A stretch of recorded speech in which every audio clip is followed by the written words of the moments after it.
after 10 is the time. I have been wrestling since yesterday's programme with the question of how two public statements made by two people, one of whom deserves to be at the very centre of a story and one of whom does not but is desperate to be, could portray such profoundly different perspectives. And it's got worse, not better, in the interim. I've just listened to somebody trying to claim that the police officers turned up at the scene of Henry Novak's murder somehow determined to believe in a racial element to it. I've read the sentencing notes that the judge provided. I presume that Mark Novak was in court for every day of that trial, and there is absolutely no evidence to base that on. I've listened to quite a lot of gibberish about diversity guidelines without anybody mentioning that it is all filed under a document that states it underpins our efforts to police with courage, empathy and respect, delivering a service that is anti-discriminatory. I've listened to politicians trying to claim that there is an anti-white bias in the British police, and I've thought, not for the first time, that must be the end of it now. Surely everybody's going to wake up and go, no, we can't get any more bonkers than this. But we can, and part of the reason that we can is that things happen that are really easy to understand. And people, for whatever reasons, and we may work out some of them a little later in the programme, are determined not to see it. They are determined to ignore the evidence of their own eyes and ears. So, for example, in the aftermath of the release of that hideous and heartbreaking footage of Henry Novak, which I will tell you more about shortly, two men stepped up in public to make separate statements. One of them got what they wanted. It was not this one. We do not want his death to be used to create further division, hatred or tension. This is not a case about Sikhism. This is not a case about racism. This is a case about murder. You're going to hear that a lot today, because everybody, it seems, is determined to defy the wishes of that grieving father, who was in court, I imagine. I confess to you, I haven't double-checked, but one imagines that he or other members of his family were in court for every single day of this trial. They heard all the testimony, they heard all of the evidence, and they will certainly, as I have tried to do, work their way through some of the sentencing notes released by the judge in the case. And he is adamant and clear that this was not about racism. Now, he could be wrong. And equally, if I was sitting here today dealing with another hideous case of a kid being killed and the parents insisted that it was about racism and I didn't think that it was, I would be compelled to tell you what my truth is, what I think is the case. And to do that, I would pore over evidence. I would look for all of the insights, all of the commentary, all of the notes that I could find and explain why, regretfully, I'm going to argue with that parent and I'm going to tell them that actually their child wasn't killed because of the colour of their skin, as people tried to do not long ago, well, thankfully quite a long time ago, in the case of Stephen Lawrence. So listen to his words and then just reflect for a moment on all of the people queuing up to essentially tell him to shut up and sit down. We do not want his death to be used to create further division, hatred or tension. This is not a case about Sikhism. This is not a case about racism. This is a case about murder. Sorry, Mark, you're wrong. I just heard a bloke on the radio who insists it's all about racism. Those police turned up determined to believe the brown person and not the white person because they've had some sort of diversity training. Sorry, mate, not listening to you today. I'm sorry about your son dying and everything, but it is absolutely about racism. Nigel Farage said so. Some people roll out the red carpet for him to do so and stay silent while he calls for actual riots. And guess what? The riots have... Oh, sorry, what? You think I'm exaggerating? I suggest the rest of us respond to this with pure, cold rage. I wonder what that sounds like. I suggest the rest of us respond to this with pure, cold rage. Stop! Stop! Stop!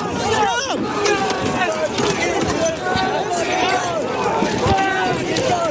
That was completely unnecessary. So, the British media this morning, and to a lesser extent yesterday morning, had a choice.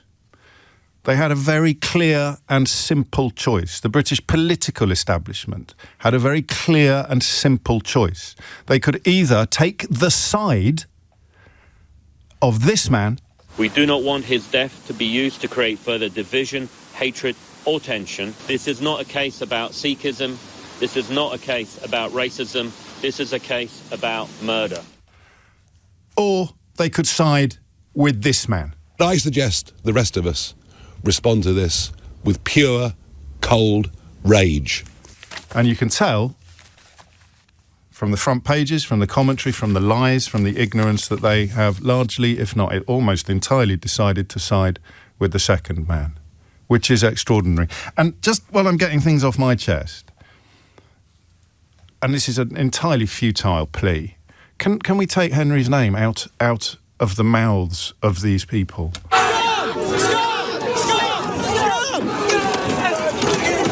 I mean it. They're not Henry Novak protesters.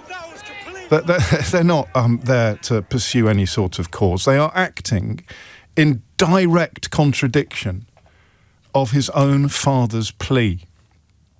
I say to you sometimes that I use it as a bit of a figure of speech. It's a throwaway line. I think I'm going mad, or I wonder whether I'm the only person who can see what I can see. But that struck me, that juxtaposition of clips, struck me as so crystalline that anybody not seeing it has chosen not to.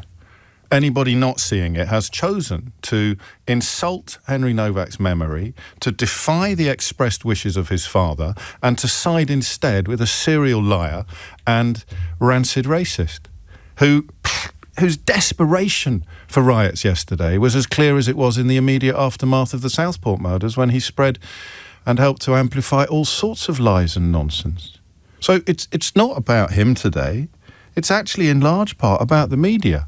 And I'm not going to apologise to you for repetition, because some people really need to hear this stuff. Some people who do what I do for a living need to work out whether they're going to listen to Henry Novak's father.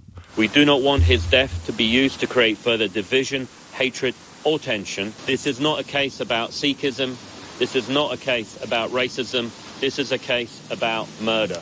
Or whether they're going to platform and indulge and possibly even roll out a red carpet for this man. I suggest the rest of us respond to this with pure, cold rage. So, people who were in court every day for this trial will be unsurprised what I am about to share. Almost every voice you've heard commenting on the subject will be, well, they will have their fingers in their ears at this point, and they'll be pretending that they can't hear. Because the judge was obviously very interested in how the hell those horrible scenes that we have all balked at could possibly have unfolded. And guess what? He provides answers. This doesn't preempt any inquiries, and it certainly doesn't involve inventing motivations for the officers who attended that are based on precisely zero evidence. It's about lies. It's about liars. It's about the likelihood of the police going first to the liars if it was the liars that called the police in the first place. No mention of colour. I'm respecting Mark Novak's request, plea, plaintive cry, that we recognise what he knows to be true, that this is not about racism. Another consequence of those lies, wrote the judge, pointlessly in the eyes of many so-called commentators. Another consequence of those lies is that the attending police officers honestly believed that there were reasonable grounds for suspecting Henry had committed an offence and arrested him, with the consequence that he was handcuffed for about a minute before his condition further deteriorated and the arresting officer began CPR.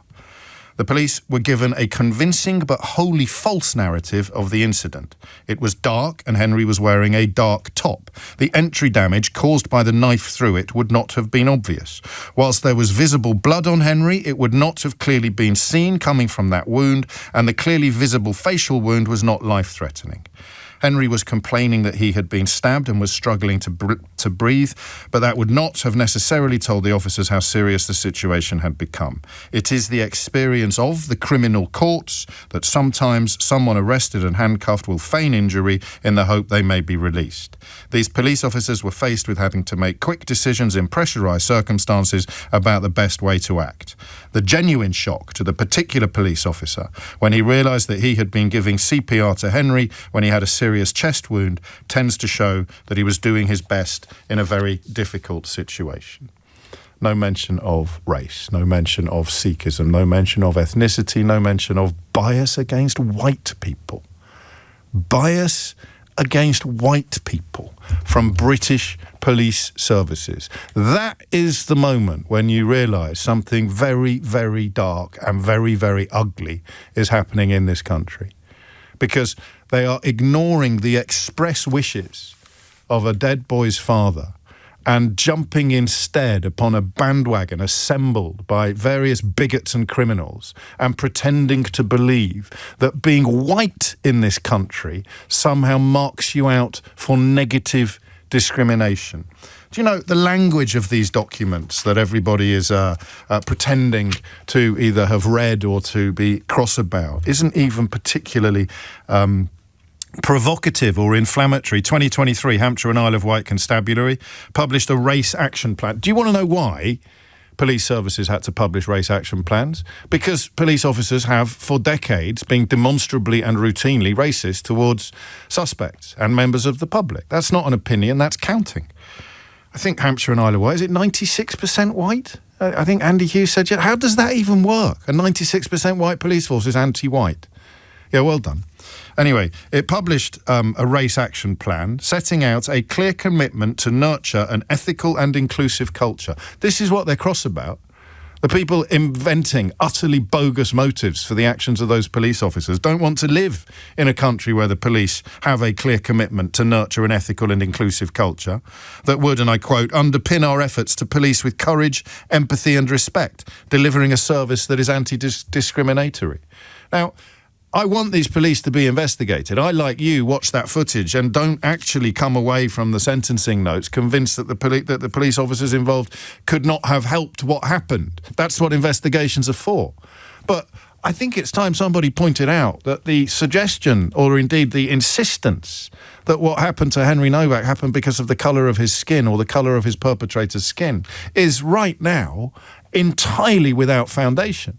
And to extrapolate from that entirely unevidenced claim that we live in a country where being white somehow renders you more likely to suffer at the hands of a biased police force is actually beyond insane. Chris Phelps stood up in the House of Commons yesterday. And because, again, you know, not as bad as some of the people even further to the right than him, but I wouldn't be surprised if he was one of the next to defect, and tried to turn it into a political opportunity. He writes in the Times today about the murderer in Nottingham, who, I think it's a bit silly of me not to mention names. I don't know why some names stick in my craw and some names don't. But he said the name in the House of Commons yesterday, so I'll repeat it. Apparently, the fact that Valdo Callicane, who murdered 3 people in Nottingham, was not previously sectioned by mental health professionals because they thought there was a, quote, over-representation of young black males in mental health detention. That's proof of an anti-white bias, or that's proof of being too concerned about racism. How many times do you think that murderer was sectioned? Listening to Chris Philp in the House of Commons yesterday, or reading his comments in the Times today, we recently learned that Valdo Callicane was not previously sectioned by... How many times? None, right? You'd think... Let's just narrow it down. Let's say in the 2 years prior to the crimes that he committed, how many times was he not sectioned because he was black? Yeah. He was sectioned 4 times between... And good. And he clearly should have been sectioned another time. But to claim that he suddenly or somehow...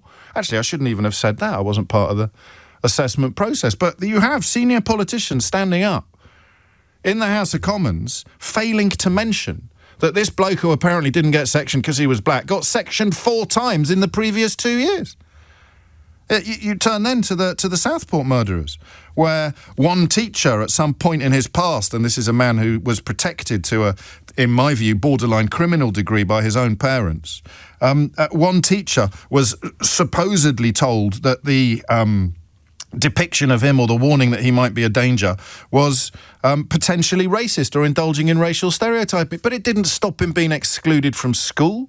It didn't stop him being essentially confined to his home where he was protected to a borderline criminal degree by his own parents. It had absolutely nothing to do with the colour of his skin.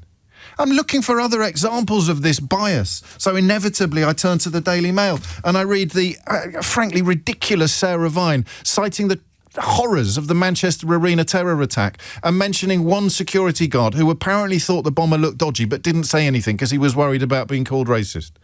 If you want to be believed, having failed utterly at doing your job, then just claim that you were worried about being called racist. If you were too lazy and incompetent to go after rapists in northern towns, then just say that you were worried about being called racist.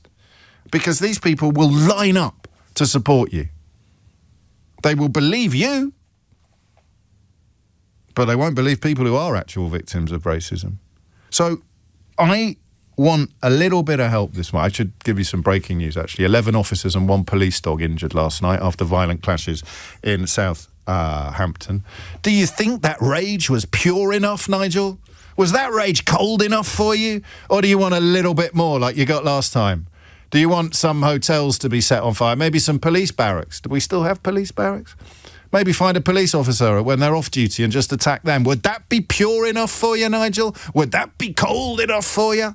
Would that be enough rage? Listen to Henry Novak's father. We do not want his death to be used to create further division, hatred or tension. This is not a case about Sikhism. This is not a case about racism. This is a case about murder. Or completely ignore him. James O'Brien on LBC. 21 minutes after 10 is the time. And so that's where our attention moves next. In many ways, it's a question about why so many people, whether it is the serial criminal Stephen Yaxley-Lennon, the serial liar Nigel Farage, or their various cheerleaders and supporters in the British media, can move so quickly and so contemptuously to dismiss the words, the dignified words of Henry Novak's father. And that is the first part of the question. It may be a question that only they can answer. But the bit that I want your help with is the point of it. The point of it. What's the point of the claims about anti-white bias? What are they trying to achieve? It began with two-tier policing. Can you remember what two-tier policing was about? Was it the idea that the police go softly on some people but not on others because of the colour of their skin, which is completely at odds with just about every statistical example of statistical evidence that you could find over the course of the last 50 years? Was it the fact that a woman could call for a pogrom on social media, literally call for entirely innocent people to be burnt to death in their beds and get arrested and jailed for it, and yet somebody who, I don't know, did something completely different did not get arrested and jailed? Do you even remember how it began? We talked, didn't we, about how Donald Trump deploys the tactics of wrestling.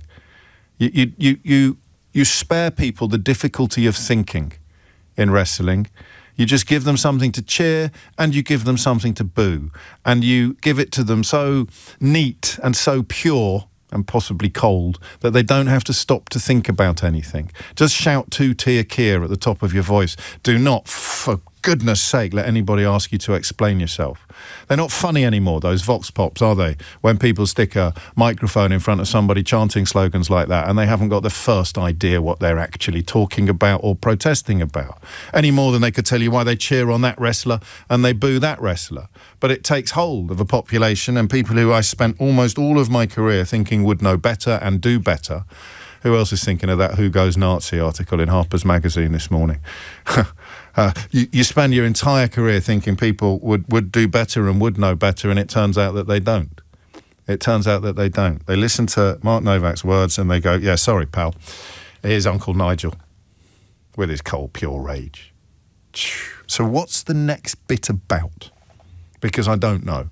I enjoy enormous privilege. I am white, I am straight, I am middle class, I am privately educated, I am happily married, I am all the things that apparently should be marking me out for abuse from the forces of law and order. But I am not of colour. So I do not understand racism in the ways that other people do. I mean, I get a little bit of anti-Irish sentiment into the studio, but when I click on those people, they hate the brown people and the black people a hell of a lot more than they hate me.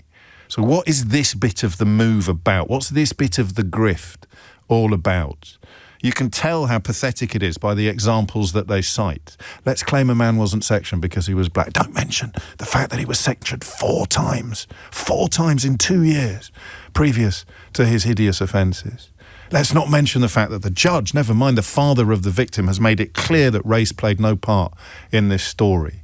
You can stick a microphone in front of the serial criminal Stephen Yaxley Lennon if you absolutely must. Maybe mention all the crimes that he's committed. When he battered a white police officer at the beginning of his criminal record, was that because the officer was white? I mean, was the officer even white? Do we know? Would it matter if he was? Would it be a racist attack if the person whose head he stamped on was a white police officer? So stick a microphone in front of these people if you absolutely must, but goodness me, ask them questions about what on earth they're talking about. What on earth they're talking about? How many people are murdered? How many crimes are committed in this country? If there was any trend here, if there was any example that supported this ludicrous narrative, you'd be able to name all of them. You'd be able to name all of them. And you can't, because there isn't. What's it about? That's the bit I want your help with today. What is it about? What is the ludicrous, but unfortunately, I mean, Kemi Badenoch. Sorry, I'm not going to take a call before past again. Have we had a break? We have, good. We forgot yesterday. Kemi Badenoch is comparing it to Stephen Lawrence, or claiming that it is a Stephen Lawrence moment. Stephen Lawrence's murder has remained at large for decades. 4 people suspected of killing him remained at large forever. I think one of them went to his grave without ever having faced trial. Stephen Lawrence was killed by a racist mob, and the police failed utterly. Henry Novak was killed by one man who was arrested immediately and is already in jail. Where is the parallel here? Where is the parallel? Except in this warped worldview that black people have had it too easy. We've gone too easy on them. God, look at all the fuss that was made when Stephen Lawrence was killed by a racist mob who never got arrested. It's exactly the same as this white man who was not killed by a racist mob, whose father was in court every single day and insists it was not about racism. But for Kemi Badenoch, it's it's the same, but the other way around. Yeah, he's in jail already. What are we going to learn from this case? Oh, okay. Well, anyway, I'm writing it for the Daily Mail, so no one's going to ever ask me to explain myself any more than Chris Philp is going to be asked to explain why he didn't mention the fact that Valdo Callicane got sectioned 4 times in an article claiming that he didn't get sectioned because he was black. What's it about, this bit of the story, this bit of the grift? Because I've watched it grow and I've listened to them say, I'm not racist, I just have profound problems with some of the finer detail of the Quran. Oh, okay. Okay, Mr. Quranic scholar, talk me through what your problems are and remind me why we shouldn't bring literal interpretations of any other religion into the... I'm not racist, the Sikhs are all right. Yeah, got a wrong and now who's a Sikh? Turns out they're all bad too. I'm not racist, I've got legitimate concerns about immigration. But these people aren't immigrants. Yeah, but their grandfathers, their grandparents... Well, Novak sounds to me like a Polish... Well, not all immigration. The Eastern Europeans are okay. Voted Brexit, did you? Oh, yes. I've watched it grow. It's so easy to identify the fundamental dishonesty that lies at the heart of all of it. How long is it since Farage was telling you that you shouldn't be living next door to people with Eastern European names? 10 years? 11 years? 12 years? But this is the new bit. I don't really care where it's happening. Or rather why it's happening, whether it's because there's now a party that's even more further to the filthy right than the party that Farage runs, and therefore he's worried about leeching support to someone who is more supportive or comfortable with object racism than he is, because he's still trying to persuade a few people that he's not the man everybody knows him to be, thinks his path to power involves wooing a few moderates who might be able to hold their nose about the history and the lies and the associations with profoundly far-right characters. He thinks you're stupid. And tragically, in the case of much of his support, he's probably right. So I don't really care why it's happening, but I want to know what the point of it is. This attempt to pretend that white people in this country are somehow being discriminated against by the police is so pant-wettingly ridiculous that it must have a deeply sinister... Mustn't it? There must be something pretty horrible going on here. I want you to tell me what it is. Why are the racists And sadly, they're not confined to the fringes. They weren't just the ones throwing bricks at the police outside a police station in Southampton last night. They're writing columns for national newspapers. They're presenting programmes on television and radio. They're giving speeches in the House of Commons. Why are the racists moving on to the claim that somehow you wouldn't want to be white in Britain in 2026? If you're going to come to the attention of the police, you're much better off black. Where is this coming from? This narrative of bogus victimhood. Is it an end in itself? Is it designed to achieve something? Why are they doing it? Why are they doing it? And crucially, what is it designed to achieve? And that's why I say in the same sentence, I don't care why they're doing it, and I want you to tell me why they're doing it. I don't want you to tell me he's doing it or they're doing it because they're worried about so-and-so who's even more racist than they are. I want to know what the end plan of all of them is. All of the people doing it, not in competition with each other, but as a homogenous force of evil. Looking at the father of a murdered boy and saying, sorry, pal, not listening to what you've got to say. We've got some race riots to foment. And the way to do it is by claiming that white people are victims? What is that designed to do? 0345 6060 973. What is the point of this latest chapter in the racist grift that has engulfed our country since 2016? Here's David Don with your headlines. James O'Brien on LBC. 34 is the time. Can you tell when I'm capable of just carrying on till Sheila gets here? Does something happen to my voice, or I don't repeat myself as much as I often do? Can you tell when we're going to crash through commercial breaks and quite possibly forget the news? Because I'm coming back now at 10:34. Bob and Pamela are waiting to talk to me, and many others. And I'm thinking I'm just going to do that again. I'm going to play that clip again of the man pleading with you not to pretend that his son's murder was about race. I'm just going to play that again until it's time to go home. I'm going to play it again and again and again. I'm going to go up to the office and just make sure people are listening to the father of a murdered boy pleading with you not to pretend that his murder was racist or caused by racism, whether on the part of the perpetrator or the police. But it'd be a waste of time, wouldn't it? There are none so deaf as them that cannot hear. So we do what we always do. We try and work out what's going on. And the latest stage of this country's hideous descent into bigotry and division and pure cold rage is claims that white people are the victims of institutional bias. White people are the victims of institutional racism. Diversity, equality and inclusion are bad things. Empathy is evil. And I don't quite know. I've got a horrible theory and I'd like to be wrong, but I want to know why you think that's where they've moved to now. Bob's in Brighton. Bob, what would you like to say? Hello, James. Nice to speak to you again. Hello, Bob. I think it's depressingly simple. I think that they're doing this in order to delegitimise genuine action against racism.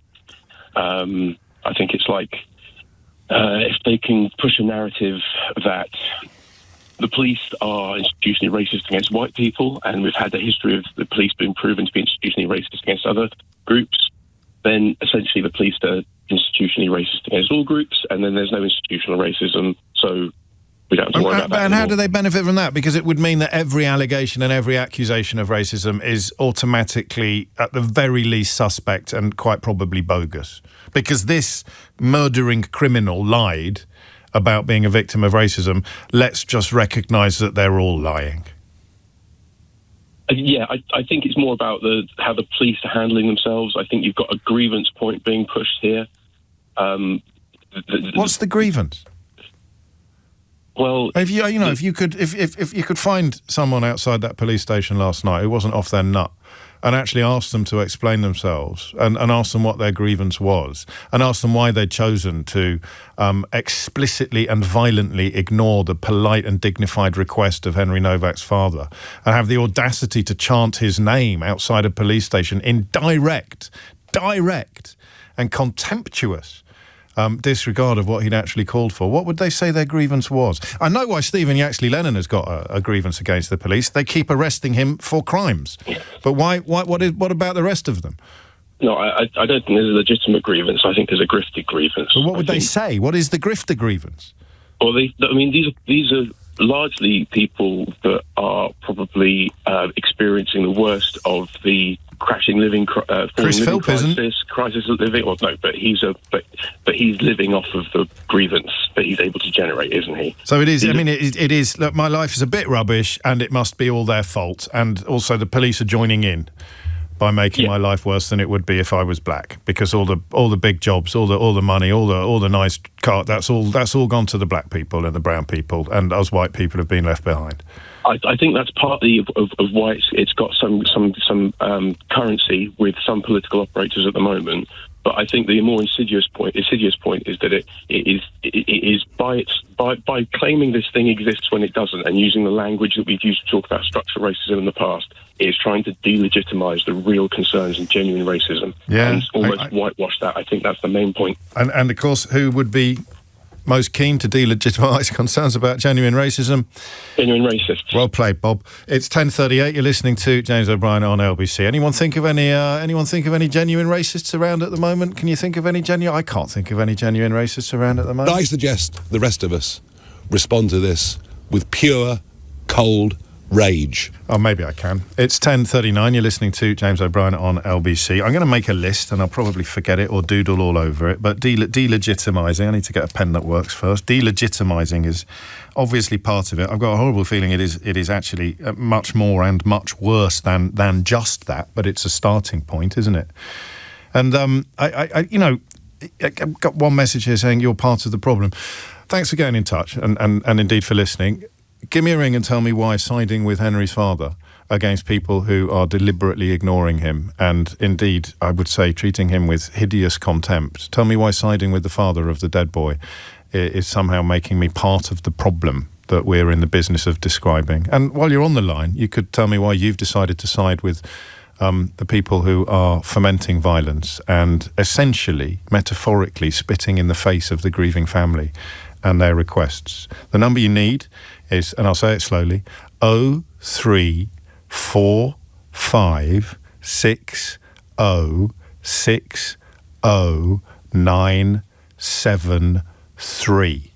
And remember, we'll start by working out why you've decided to tell Mark Novak to sit down and be quiet because you've got some violence and some rage that you want to articulate under the pretense that it's somehow motivated or prompted by racism. Shree's in Liverpool. Shree, what's going on? Hi, James. I think it's sometimes very hard to keep a straight face when you're doing all of that. But anyways, thank you for taking my call. Well, we need light and shade, Shree, in this life. If we don't have, I mean, both ethnically and also, I would say, in terms of mood music. More light and shade. Carry on. Absolutely. So, first of all, just let me first start with explaining the situation, what's happening. Clearly, grief is getting weaponized. How is it happening? By using genuine grievance of what has happened, amplifying that into a group threat, and using that for political profit. You can call it the GAP model if you want. It's a nice tight acronym if you prefer. The GAP model? Yes. So something genuine happens, and then it's used to stoke a grievance that is not genuine, and that is when the gap is crossed. I'm more thinking of G for genuine grievance, A for amplification of it into a group threat, and P for political profit. Oh, wow. Okay. Is that an established trope, or is it your own work? It's something that I just came up with. That's brilliant, mate. Carry on. I'll be quiet now. Oh, well, I say that. I never am, but I'll try. That's absolutely fine. I think, so you spoke about bogus victimhood and why. I think there are three clear actors in this regard. So the one are the true believers. The true believers are those who think that there is a simple yes or no, black and white, easy villain. The minorities, the immigrants, the DEI, the bureaucrats, all of those people are to blame. Everything is a simple problem and it can be solved not by a complicated set of solutions, but by externally attributing every problem to one group. So you make things easier. So that is one set of people. The second are the opportunists. This is where the likes of your Farage comes in, who uses white victimhood as a technique to drive engagement, because obviously everybody is engaged. Nobody wants to see what happened, and everybody is riled up and angry about it. The point is you use that anger and say this is a grievance because white people are being institutionally abused, if you want to call it that. Yeah. And I'm white, therefore I should be angry, as long as I don't stop to ask for evidence or proof. And if I do, they're going to talk to me about a bloke who didn't get sectioned because he was black, without mentioning that he got sectioned 4 times in 2 years. Exactly. And finally, I think the right question to be asking is, why do you want white people as a persecuted group, or you want to say that white people are being blamed or victimized? The thing is, if you do that, then diversity policies and discriminations against them can be removed. If the immigration becomes an existential threat, multiculturalism becomes the enemy, then protecting white culture becomes self-defense. It does not become supremacy. So if you want to go from taking a white supremacist argument and making that easily more palatable, if you make it a self-defense argument, you are framing legitimate grievance into something that is more easier to frame ethnic nationalist policies against. So that is what is happening. And some of them say the quiet part out loud, and they can because they're the richest man in the world. They're not saying defend, they're saying you're going to be under attack, so go out and attack. Yeah, the fundamental problem is everything associated with this is a wicked problem. It has multiple different avenues, and a simple solution is not possible. There's underfunding schools, collapsing high streets, NHS waiting lists, the AI of it all. It is a multifaceted problem for which you need solutions at various different levels, but that is a niche policy argument. And the first thing it needs is investments in policies that are designed to calm the waters, not to roil them up further. And the first thing that these monsters call for is to get rid of the policies that are put in place to calm the waters. I don't know if you were listening yesterday when Liz rang in, Liz Webster, whose son Henry was attacked by Asian students at his high school in 2007. He suffered 3 fractures to his skull, and she said a large part of the reason why it happened was that we were not having diversity, equality and inclusion training in that school. Things were not recognised. People didn't know what to do in certain circumstances, and that is why the violence happened. You don't achieve less violence by taking away attempts to minimise violence. Do you work in this field, or are you just an incredibly gifted amateur? I suppose I can describe myself as an incredibly gifted amateur, and also somebody who's hoping to teach undergraduate students at a university in a couple of weeks, which is something that I'm going to be starting to do. Well, they're very, very lucky to have you, Shri, and so are we today. Can it be stopped? I think it is going to be very, very difficult to be stopped especially on social media, because it's very easy that Twitter has become a cesspool of right-wing ethnics and white nationalism, basically. The easiest thing to do is to use the same tropes that they're using against them. Well, you spoke about Trump and how easily he uses the WWE analogy to perpetrate everything that he does. You could try and do the same things. If you change how you call a certain person, if you want to call Nigel Farage Nigel Far-Right every single time, and you make that the first thing everybody hears, then maybe a collective sense of whether that is true or not, you can get people to believe. Because that is the same thing these people do. They say white people are being perpetrated against this net stupid zero. Even though all of that is false, that repetition is what drives that belief that, oh, somebody's repeating this every single time for years and years and years. Surely they must not be lying. Surely they should know what they're talking about, but they clearly don't. They just keep repeating the same thing over and over again. So if you want to repeat the truth and the actual policies and the real victims in all of this, then maybe you could do the same thing. But I don't know if the current government is capable of doing that. And that's another question for another day. It is. And of course, the current owner of at least one major social media platform is deliberately engineering it so that those voices are either minimised or removed entirely, while the voices promoting the untrue poison are amplified to the nth degree, even to the point where he's calling for one of the worst offenders to be Prime Minister. You're incredible, actually, Shri. I mean, you know, I shall listen. I don't often listen back to calls on this programme, but I'll listen back to this one because there's a lot of stuff that I want to reflect on further, not least your self-assembled GAP acronym. You're brilliant. Thank you. It's 10:47. James O'Brien on LBC. It's 10 to 11. You're listening to James O'Brien on LBC, where Shri isn't the only contributor to today's programme whose words are worth a lot more than mine. I don't think we can play this juxtaposition of comment from two people, one of whom would give almost anything he owns and more not to be a public figure this week, and one of whom, well, I mean, accepts millions of pounds shortly prior to reversing his decision to stop being one, secretly, of course. I don't think we can play this too often. I can tell by some elements of my inbox that this is breaking through in ways that I can't, because this makes you feel deep, deep shame. You probably hadn't realised that by joining in with this narrative, you were telling Mark Novak to shut up and sit down. You probably hadn't realised, just as with all of the other things that successful manipulators can do to half-decent people, you probably hadn't realised how low you had been brought by your political heroes or your favourite journalists. You probably hadn't quite grasped until you heard those clips played alongside each other that you had a choice. You still have a choice. You either side with the grieving father or you side with the opportunistic grifter. And when you hear those clips, you can't pretend you haven't sided with the opportunistic grifter, so you get very cross with me. And that's absolutely fine. In fact, that's great, because it means you've still got a conscience. It means you haven't been so completely reduced to atavistic urges and ancient hatreds that you can't recognise the awfulness of what has been done to you. You have been turned into, by Nigel Farage and others, someone who listens to the words of a grieving father and decides to ignore them. So I don't think we can play this too many times. We do not want his death to be used to create further division, hatred, or tension. This is not a case about Sikhism. This is not a case about racism. This is a case about murder. Cami Badenoch disagrees. She says it's a Stephen Lawrence moment, a moment that was entirely about racism. And I wish we didn't have to play the next bit in partnership with those words, but of course we do, because you have to pick a side. I suggest the rest of us respond to this with pure, cold rage.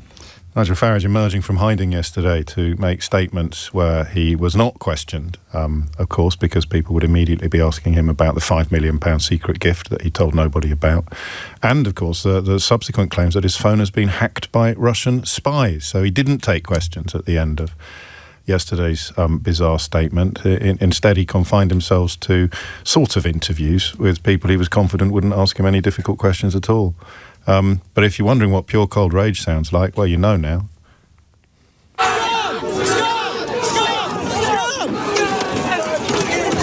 So what's the next bit about? That this claim that white people are discriminated against, that there's a race bias against white... I mean, could you imagine a person of colour who's had any dealings with the police at all coming away saying, God, I'm glad I'm black. I'll tell you what, lads, it's a good job I'm brown, because otherwise I might have had a really tough time from those police officers.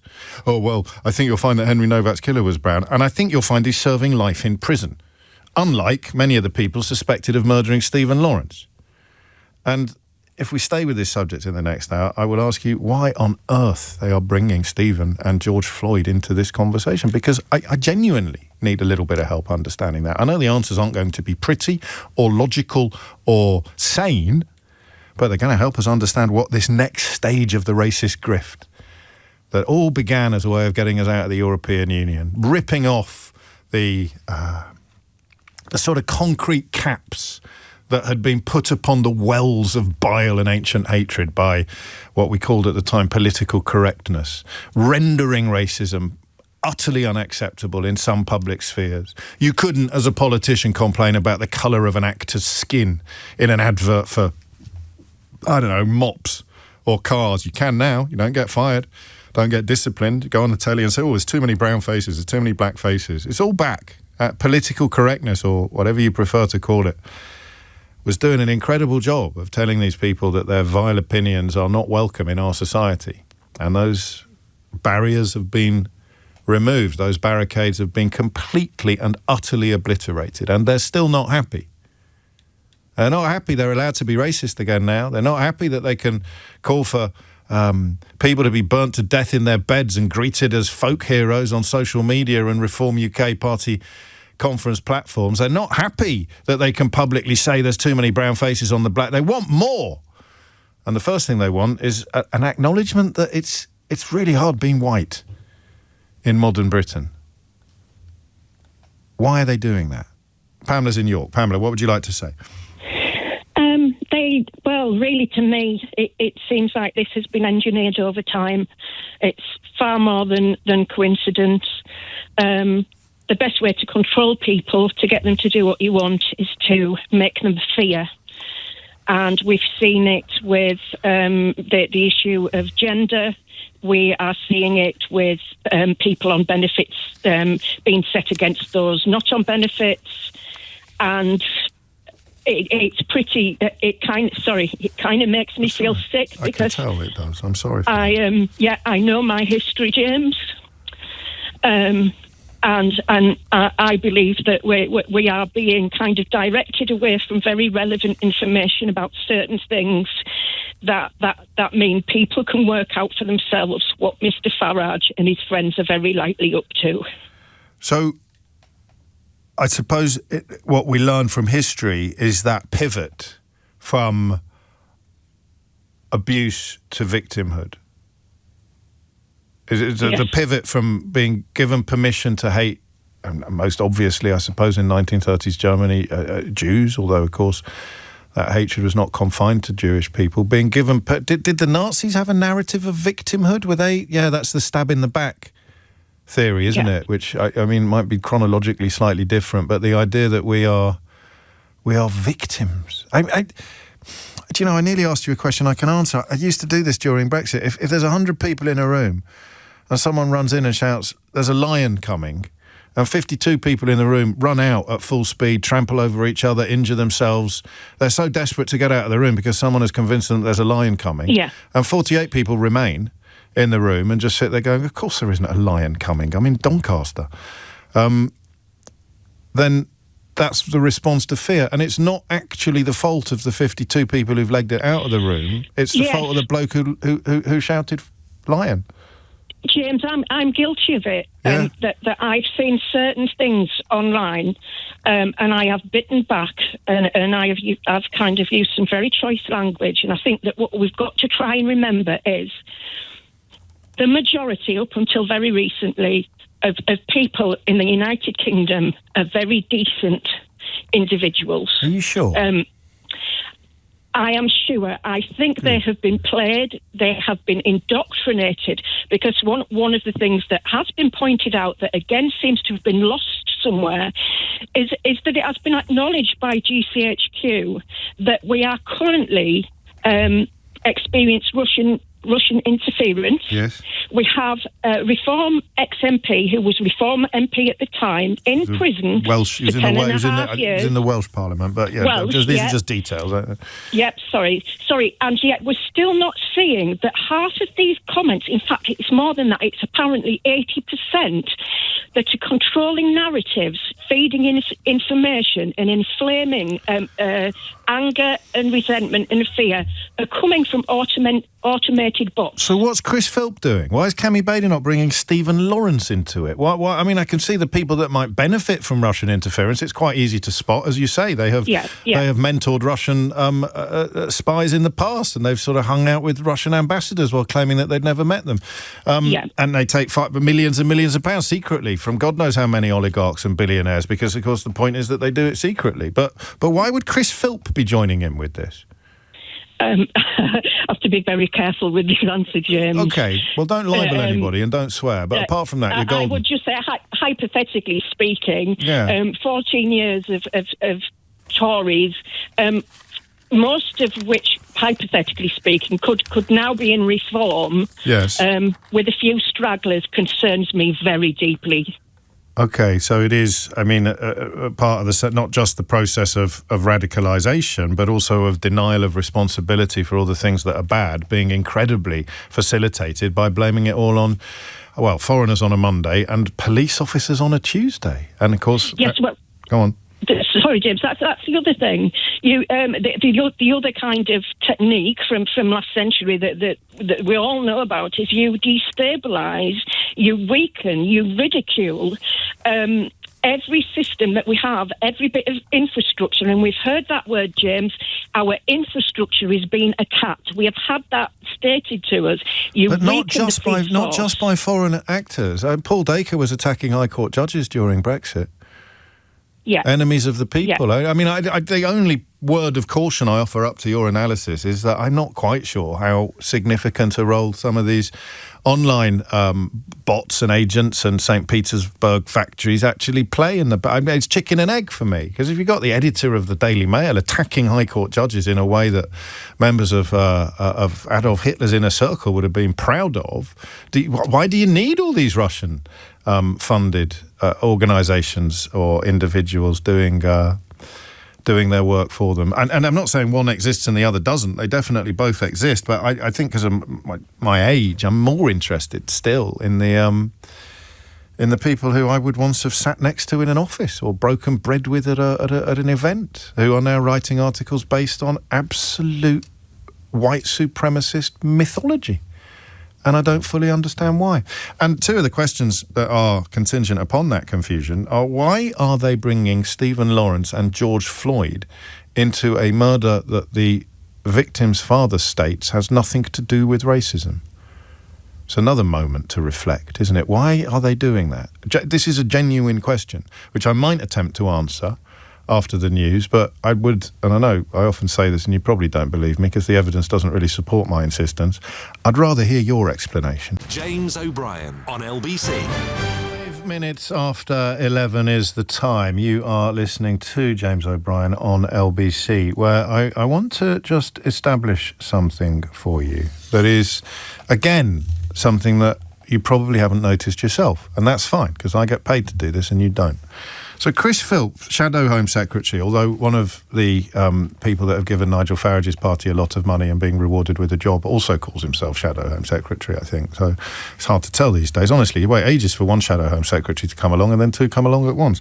And former policing minister, of course, and so somebody who was literally in charge, while the police officers whose alleged incompetence is the one area that we can all agree we should be upset about with regard to the killing of, or the death of Henry Novak. He was in charge while the service was both recruiting and training those people, or at least his party was. But he's written for the Times today under the headline, "Two-tier policing is putting many innocent lives at risk." So I turn to this because I'm a sweet summer child and my naivety knows no bounds, thinking, well, he'll have some examples of two-tier policing. He'll be able to point out where being white has made your life harder than being black, or being black has made your life easier than being white by the police, because we're talking about two-tier policing. Chris Philp, Shadow Home Secretary, writing in the Times newspaper, a paper of record once, about two-tier policing. I'll read it so that you don't have to. Point 1, example number 1 of two-tier policing. We recently learnt that Valdo Callicane, who murdered 3 people in Nottingham, was not previously sectioned by mental health professionals because they thought there was an overrepresentation of young black males in mental health detention. Okay, well, there is an overrepresentation of young black males in mental health detention, but coming away from that claim, that statement, could you, Chris Philp, explain to me what that has to do with the police? How is that an example of two-tier policing? A decision taken by mental health services not to section somebody. How is that anything to do with the police? Oh, and why didn't you mention that he was sectioned 4 times in the 2 years prior to his crimes? 4 times, 2 years, Chris Philp. So, number 1, your example of two-tier policing has absolutely nothing to do with the police, and your claim that he wasn't sectioned is demonstrably untrue, not once, not twice, not thrice, but 4 times in 2 years. Well, I mean, is liar a big enough word to describe this man?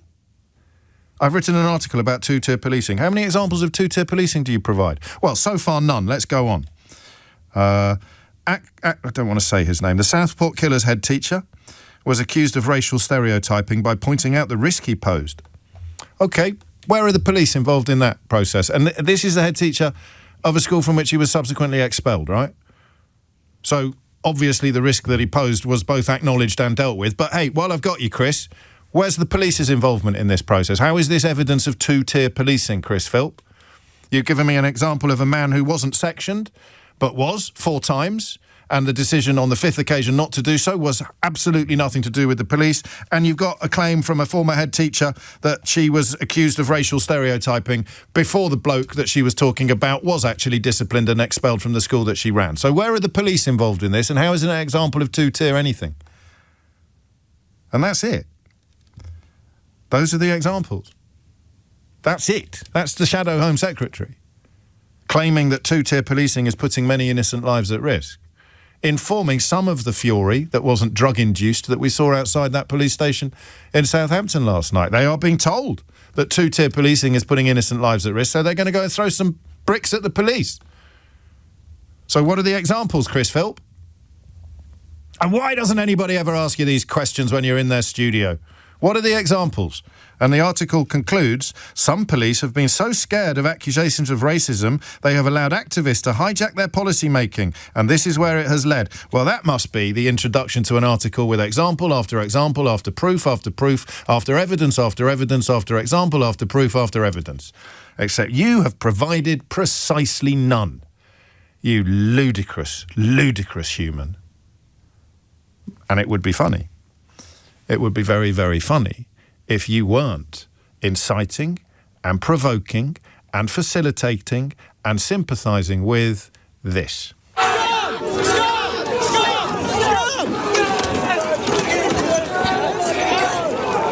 No examples at all. And now we turn to his boss, Kemi Badenoch, who is on the front page of a newspaper that is considerably more toxic than The Times and even more detached from reality. Writing in the Mail, Tory leader says police handcuffing dying white teenager falsely accused of racism must be a turning point.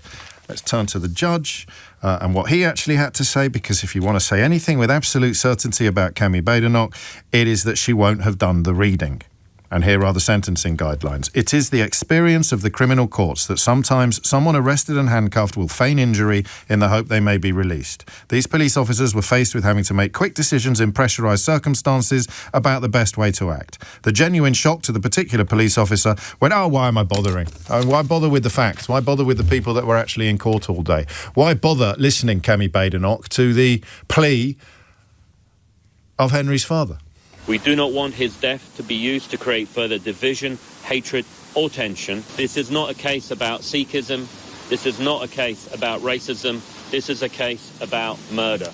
The murder of Henry Novak is a seminal moment in the fight against racism, Kemi Badenoch said today, completely and contemptuously ignoring the observations and the requests of his father, who was in court every single day, unlike you or indeed the editor of the Daily Mail. She compared the stabbing of the 18-year-old university student to the murder of Stephen Lawrence 33 years ago.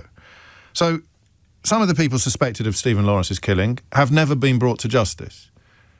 The killer of Henry Novak was arrested on the night of the crime and hasn't been released from custody since. Hopefully he will spend the rest of his life there. The corruption and the racism endemic in the Metropolitan Police Service allowed his killers to go free. 2 of them subsequently prosecuted and jailed. 4 other suspects remain at large. Why is she bringing Stephen Lawrence into this story? Against the express wishes of his father. That's, I'm afraid, not an opinion. That's counting. And why are some of the fellow travellers on this particular bandwagon also talking about George Floyd, who was murdered by a white police officer and would never have had his death result in justice if it wasn't for the fact that a member of the public pointed a camera at the crime while it occurred. The footage that you've seen of Henry Novak's murder was released by the police. The exact opposite, not just a little bit different from what happened with George Floyd, but the exact opposite. The police putting their hands up and saying, we know this doesn't look good, but it's important that you know exactly what happened. In George Floyd's case, the police would have denied it, as they've denied similar crimes in the past, again and again and again, if the footage hadn't been filmed by a member of the public. So why are these people, and we're adding this to the question of what the real purpose is of this ludicrous, dangerous narrative Oh, Sarah Vine's proof that there's two-tier policing. A security guard at the Manchester Arena who claims without any proof, evidence or supporting testimony that the reason why he didn't report on the bloke he thought looked a bit dodgy who turned out to be a evil terrorist was because he was worried about being called racist. Oh, yeah, absolutely. Copper bottom, got to be true. So the evidence of two-tier policing, so far from some of the loudest exponents of the idea, involves someone who wasn't sectioned, but was 4 times, somebody who was expelled from school, but whose head teacher was told not to racially stereotype him previously, and a security guard who claims that the reason why he didn't, with absolutely no scrutiny or examination, evidence or supporting testimony. But why would you need any of that if he's helping you shore up a completely bogus claim about white people being victims? Those are your examples. Those are your examples right there of two-tier policing, as presided by the Shadow Home Secretary, Chris Philp, and the Daily Mail columnist, Sarah Vine, and indeed the leader of the Tory party, Kemi Badenoch. So why are they bringing George Floyd, and I don't know, do you need to be black to answer this question? Why are they bringing George Floyd and Stephen Lawrence into Henry Novak's murder? Why? 0345 6060 973. Why are they doing that? Because right now it completely beats me. Not the bit about why they are ignoring the requests of his father. It's not about racism. Yes, it jolly well is, Mr. Novak. Could you please sit down and be quiet? The adults are in the room now. Why do they bring Stephen Lawrence and George Floyd into this conversation? Why are they so... Now, allow me to rephrase briefly. Why are they so desperate to bring Stephen Lawrence and George Floyd into this conversation? And for the record, because there's an incredible amount of misrepresentation that goes on surrounding the Daily Mail's role in the pursuit of Stephen Lawrence's killers, they were behaving exactly as they always behave when a black boy is murdered by white people, until the editor of the Daily Mail, Paul Dacre, discovered that Stephen's father, Neville, was his plasterer. And it is one of the finest examples in history you will ever find of, oh, I don't mean you. So Stephen was immediately humanised by the fact that the editor of the Daily Mail, who would historically and ordinarily have treated the murder of a young black boy by white racists very differently from how he subsequently treated Stephen's, discovered that Stephen was actually a real human being related to someone that he actually knew who had been in his house. So, oh, I don't mean you. I just mean all the other black boys, not yours. Obviously, we're going to have to get involved in this one. And the Daily Mail is currently being sued by a number of people, including Stephen Lawrence's mother, Doreen. But anyone giving a quick round of applause to Paul Dacre this morning probably wouldn't tell you that bit of the story. James O'Brien on LBC. 2 minutes after 11 is the time. So you ignore the wishes of Henry Novak's father. You ignore the carefully collated comments of the judge in his sentencing notes. You ignore the reality of the situation, and you conclude not only that racism was an element in Henry's murder, Henry's death, but also that white people are routinely discriminated against in this country by the police. And when you are asked to provide examples, you've got absolutely none. So instead, you start talking about Stephen Lawrence and George Floyd, two very different men who died in very different circumstances in very different countries at the hands of very different people. One a racist police officer, one a racist mob. Why? And genuinely, have you stopped to ask that yet? Why? Why were some people so furious about the response to George Floyd's murder? Still are, clearly. What was it? Was it? I mean, is every question that we've asked this morning underpinned by a cold, pure rage that black people are edging ever closer to being treated equally in countries where they didn't used to be? Is that what they're really cross about? Is that what underpins all of this? Because it's not about protecting our women, is it? Because last time Farage prompted riots in this country, 20% of the people arrested subsequently got arrested for domestic abuse. Those are the people that bark the loudest when he blows his racist dog whistle. So it's not about protecting our women, it's about making sure that the only people that can abuse them are white. Like, I don't know. I'm just thinking out loud. I'm just asking questions. So why bring George Floyd and Stephen Lawrence into a conversation about somebody who was not the victim of a police killing or the victim of a racist mob. What are they playing at here? 0345 6060 973. Roshani is in Southfields. Roshani, what would you like to say? Hello, James. Hello. This is difficult. This is really difficult. Okay. I've got a young son, who's 23 now. Yes. And poor Henry Novak. I think it's Nigel Farage's ability to rustle up violence at every drop of a hat on any single issue that suits him, and he just wants to be in the papers, and basically with poor. I'm just so emotional. Take your time. I know, and you're doing a there but for the grace of God, I think, in your mind at the moment. But why are they talking about Stephen Lawrence, for example? Well, because that was the most shocking murder of a young man that's, I think, in recent history. He was set upon as prey at the bus stop. By hideous racist criminals? Yes, and only two of them, I think 2 or 3 of them were actually arrested. But what's that got to do with this case? Well, they're trying to sort of equate it to what happened to Henry Novak. And this man, I don't know whether he was mentally... Why? Because it suits their agenda. Well, it's a bit of a cop-out answer. What is their agenda? I don't want to badger the witness here, Roshani, because as you said... They want to make it look as if white people are equally set upon, are equally the victims of racism as black and coloured people and brown people. That's what they want to make it out. I'm brown. Right. I was born in Sri Lanka, and I'm just fed up with this. Britain's a fabulous country. It's one of the best countries in the world, and they're just turning it into this, nothing but violence on the front pages of newspapers. I'm fed up with him, and really fed up with him. It's not just him. I mean, admittedly, people like Chris Philp and Kemi Badenoch and less so Kemi Badenoch. She didn't conduct herself with characteristic idiocy yesterday. She was a little bit better than usual, but up pops Chris Philp to tick all the idiot boxes that she had for once left unticked. It's just jumping on the bandwagon, James. Well, and then you've got time. Sarah Vine in the Daily Mail. You've got the editor of the Daily Mail, the editor of the Daily Express, the editor of the Sun. You've got the editor. Do you know who's got it? Actually, I think.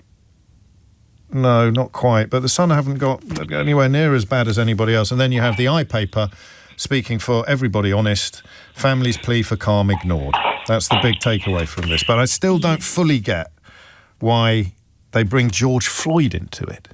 I can't either. I can't explain that at all, James. But I'm really grateful to you for bringing, this topic up and talking about it. You can't be that grateful until I start providing some answers to the questions that I'm asking, Roshani. And my quest continues. Why are they bringing George Floyd and Stephen Lawrence into Henry Novak's murder?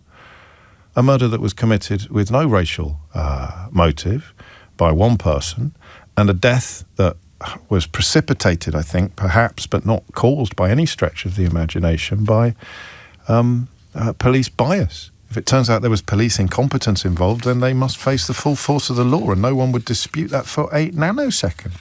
But read the judge's sentencing reports about what their motivation might have been. There might be some unconscious bias. One of the cleverest comments I saw online yesterday on Blue Sky was that if there is unconscious bias, it's probably got more to do with age. It's probably got more to do with the police turning up at the scene and an 18-year-old boy is somebody they automatically think must be a wrong 'un, must be a bad guy. Well, the other's Rangers, so he must be the baddie. But, of course, you can't really exercise contemplations or nuances like that when the racist bandwagon is already revved up to 100 miles an hour. But genuine question, why? Why bring George Floyd and Stephen Lawrence into this case when they have absolutely nothing in common? I mean, absolutely nothing in common, to the point where there are polar opposites in play. Alexander is in Northampton. Alexander, what would you like to say? Hi there. So look, what I'd like to say is that I believe that they're doing this because it justifies whatever they want to do next. Yeah, by placing themselves, by making this narrative, it changes them from aggressive bigots to freedom fighters. And in a world where, say, they want to get rid of the ECHR, clamp down on religious freedom, this sets up a really nice precursor, actually. I need a little bit more than that. I mean, I think you're sounding intelligent, but I'm not quite keeping up. Why would Kemi Badenoch get involved in it? Why would she bring Stephen Lawrence into the conversation? Kemi, because listen, I am listening. Kemi is out here I'm going to be really real. I'm black. I'll say it bluntly. Well, don't use words that are racially offensive. I'm sure you're not going words, to. But Okay. I am going to say Kemi Badenoch is literally head of the Tory party because she gets to say all the crazy things that she knows. Not saying the whole Tories are racist, but Sure. she says what the racist can't and gets away with it. The white Yeah? racists can't say unless they join Reform. Yeah, that's true. But what I'm saying is that Kemi will just say anything to continue peddling that line. Kemi is a bit ridiculous. So that, Kemi will say anything to antagonise. Yeah, but enjoy racists. That might be true, but what is the rationale behind? I mean, anybody deploying Stephen Lawrence's murder in the conversation about Henry Novak's? Because then what it does is that it then reframes it. It says, look, we are actually the ones under attack. We are the ones who need sympathy, and we must defend ourselves. It changes them from being just aggressive bigots painting roundabouts to defenders of our own people. They already think they are, but by painting the police as their enemies and the protectors of ethnic minorities, a 96% white police force apparently hideously biased against white people. I mean, do me a favour. And I'm still not quite there. It's not your fault. But Stephen Lawrence's murder and the outrage that it engendered offended them so much, because how dare you make such a fuss about a black boy being murdered, that now they're trying to co-opt or claim that there's hypocrisy in play because people aren't responding in the same way to the... Do you see what I mean about having some bits that I haven't quite... dots I haven't joined yet? I do get it, but I think that ultimately this gives them something to shout back at the left. Yes. The left say this, so then we're going to say, I don't want to be rude, but people who vote that way, who are acting like this, generally low information voters, they vote at all. We're back to the wrestling analogies. Just shout, lock her up, or down with that, or two-tier policing. It works, doesn't it? Of course it works. You're going to laugh at me now, but I'm a little bit surprised that Kemi Badenoch is joining in. Why? You didn't laugh. You just did a sort of spluttering incomprehension, which is almost as embarrassing from my end of the phone. Why? Because I don't think I can answer that question, mate. She's Kemi. We need to lower our expectations. Well, I can't lower my expectations anymore. Why am I surprised that she's doing... Well, could she tell me why she was bringing Stephen Lawrence into it? I've read the article. The answer is no. Not in print. The Daily Mail don't mind whether it makes any sense any more than the Times, mate, care about Chris Philps' tirade against two-tier policing that provides precisely zero examples of two-tier policing. So you play the role... If I said now... Why have you brought Stephen Lawrence into it? What would she actually say?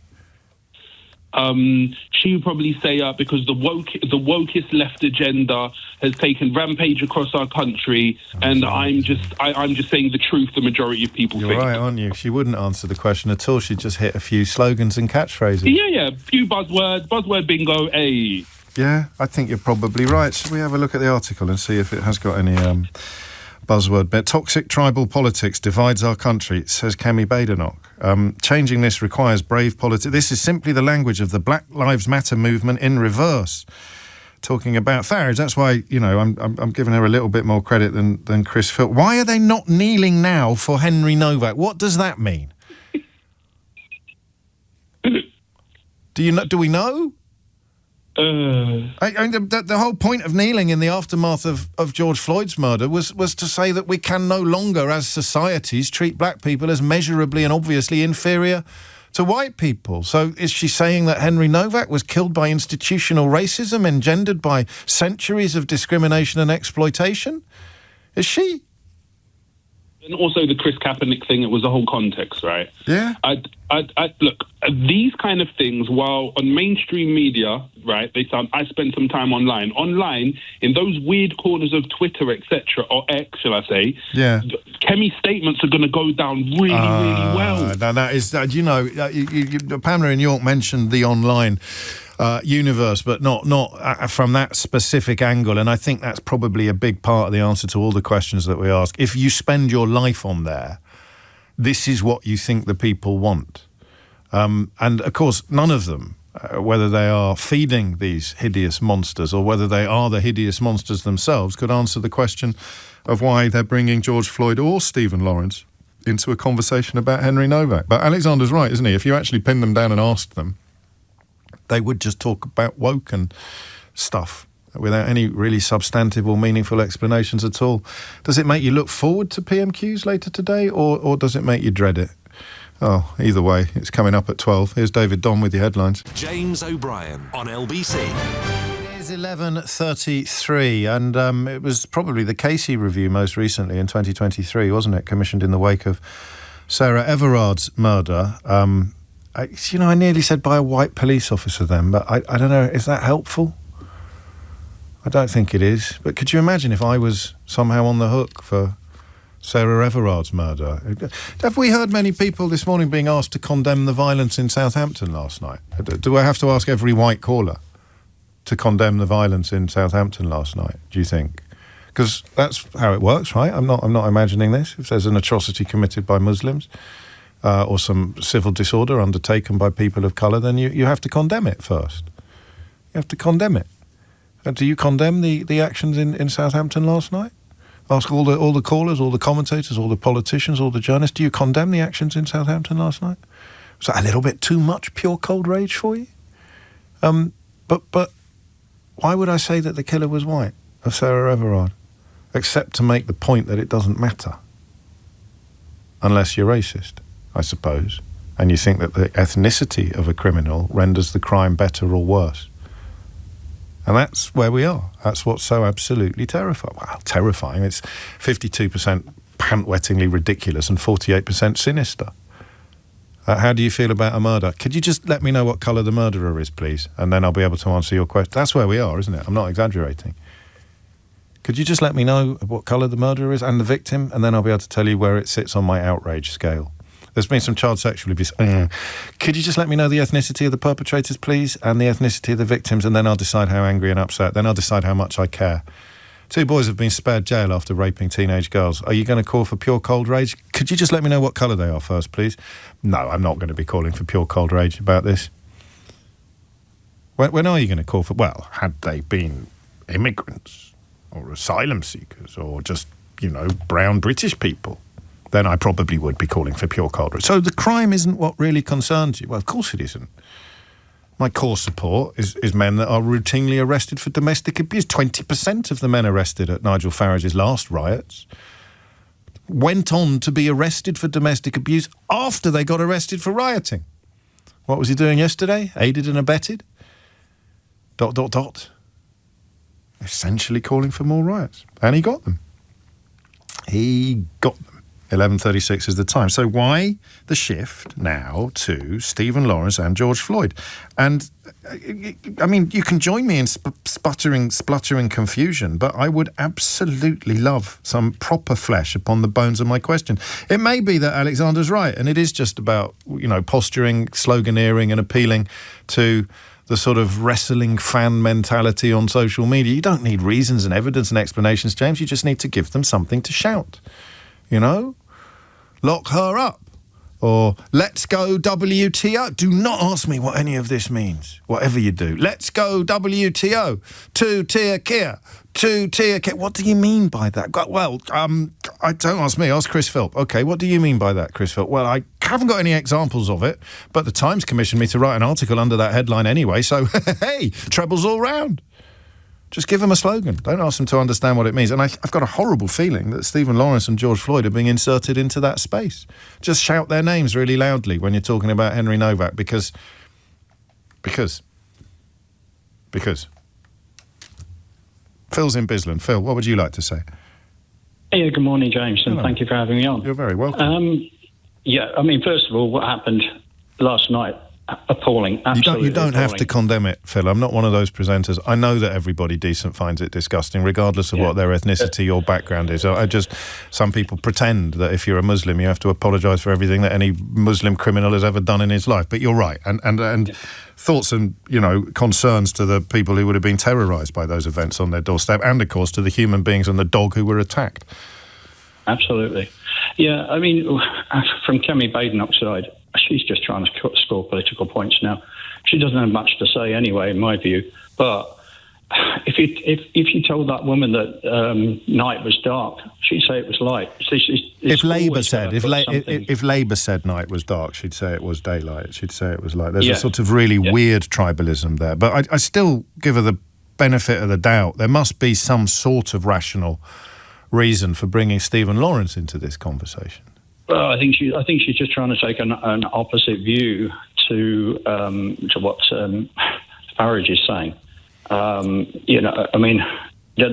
man when he spoke yesterday, talking about cold rage, my heart sank. Of course, because and I thought I know what you're doing. I know exactly what you're doing. You're trying to whip up further to get power. And that's basically what I'm thinking. Get power.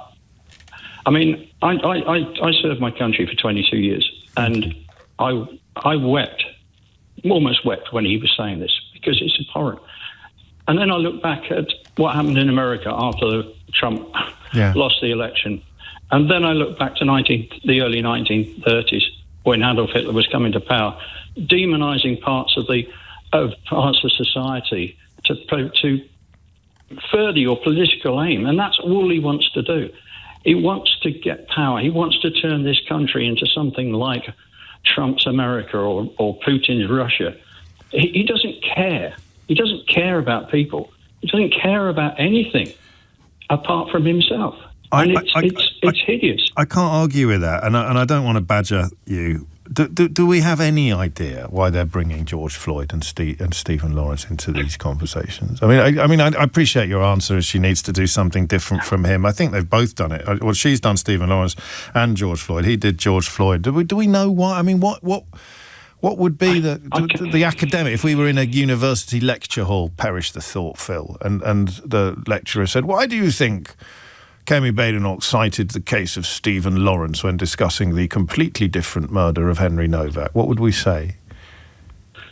I think because she just hasn't got anything else to say. Yeah. You listen to Henry Novak's father. I mean, I don't know how he did it. I really don't know how he did. Nor do I. I mean, one thing that did occur to me yesterday is that he's been dealing with this for a lot longer than the country has, because, of course, the trial has been ongoing. So he's been through different stages of grief and anger, I'm sure, which should make his words all the more resonant and all the more respected, but not if you're Nigel. No, exactly. And it's just, I just can't understand why people like that, and you always get them throughout history, why don't they care? Why don't they care about people? Why don't they care about everybody? We're all people. We're all, if you cuss us, we all bleed the same colour. Let's be honest. Do you have an answer to that question? Why he doesn't care? Because why some people don't, not just him, but why some people are absolutely uncaring or blind to what is both historically and materially obvious? Because the only thing they care about is themselves. They just don't care about anyone else. They really don't. They just want everything for themselves and nothing for anyone else. And it's appalling. And if the path to that is demonisation and othering, then that's the path they'll go down. I think you'll be surprised to hear me say this. I think you've been too kind to him. And I think everything we know about the man from his school days right through to now, he believes this stuff in his bones. Yes, absolutely. It's not opportunism. That's why I find Kemi Badenoch a more interesting case study in the context of the Stephen Lawrence, George Floyd sightings, because, I mean, she can't believe this stuff in her bones, I don't think. And I grant you, she doesn't seem to think very deeply about many things, and ditto Chris Philp, but why bring these two men into it? Phil, thank you for that. I think you may have been taken a little bit by surprise by how emotional that conversation made you. Well, I really appreciate it, and I also really appreciate your service. And it is important to mention things like that, because some of the people who are currently deciding to side with Nigel Farage and completely ignore the express wishes of Henry Novak's father might be a little bit more susceptible to a veteran offering up those thoughts than they would be to a gob on a stick like me, and I say that with gratitude. It is 11:43. Gabriel is in Leeds. Gabriel, what's going on? Hi, James. You're right. Well, first of all, I do want to say that I'm 18 and Henry Novak's age, or would have been. Yes. And I also appreciate your previous caller's service. But you asked, James, about the relevance of George Floyd and Stephen Lawrence. I think they are deeply relevant to what's going on. They are all examples of institutional wrongdoing and, at the very least, institutional misguidedness that's been baked in. And in this moment... How has it been baked in? It's been baked in their unconscious bias training, the police officers. What does that involve? To me, what do you mean, what does that involve? That it means getting rid of your unconscious biases, that people may be predisposed to treating people differently. Yeah, so what would that involve? Treatment. What would that training... No. A preferential treatment is the opposite of unconscious bias. Well, removing those unconscious bias, everybody's treated on a level So what would playing. that training involve? Well, I don't know. Have you been to Hampshire Police, James? Well, you're teaching me about it. I'm not trying to teach. I'm 18. Well, tell me what it involves. I'm listening to your radio station. What does it involve, unconscious bias training? Well, I presume that it would be about recognising the things in life that we're more inclined to side with, the more biases that we have, and getting rid of them. But I think and if we do that, in the case, just let me finish. I think in the case of Hampshire Police and what's going on with Henry Novak, we're actually swapping these biases for others. This is the narrative. This is the narrative that's out there. It's completely at odds. It's completely at odds with what the judge said.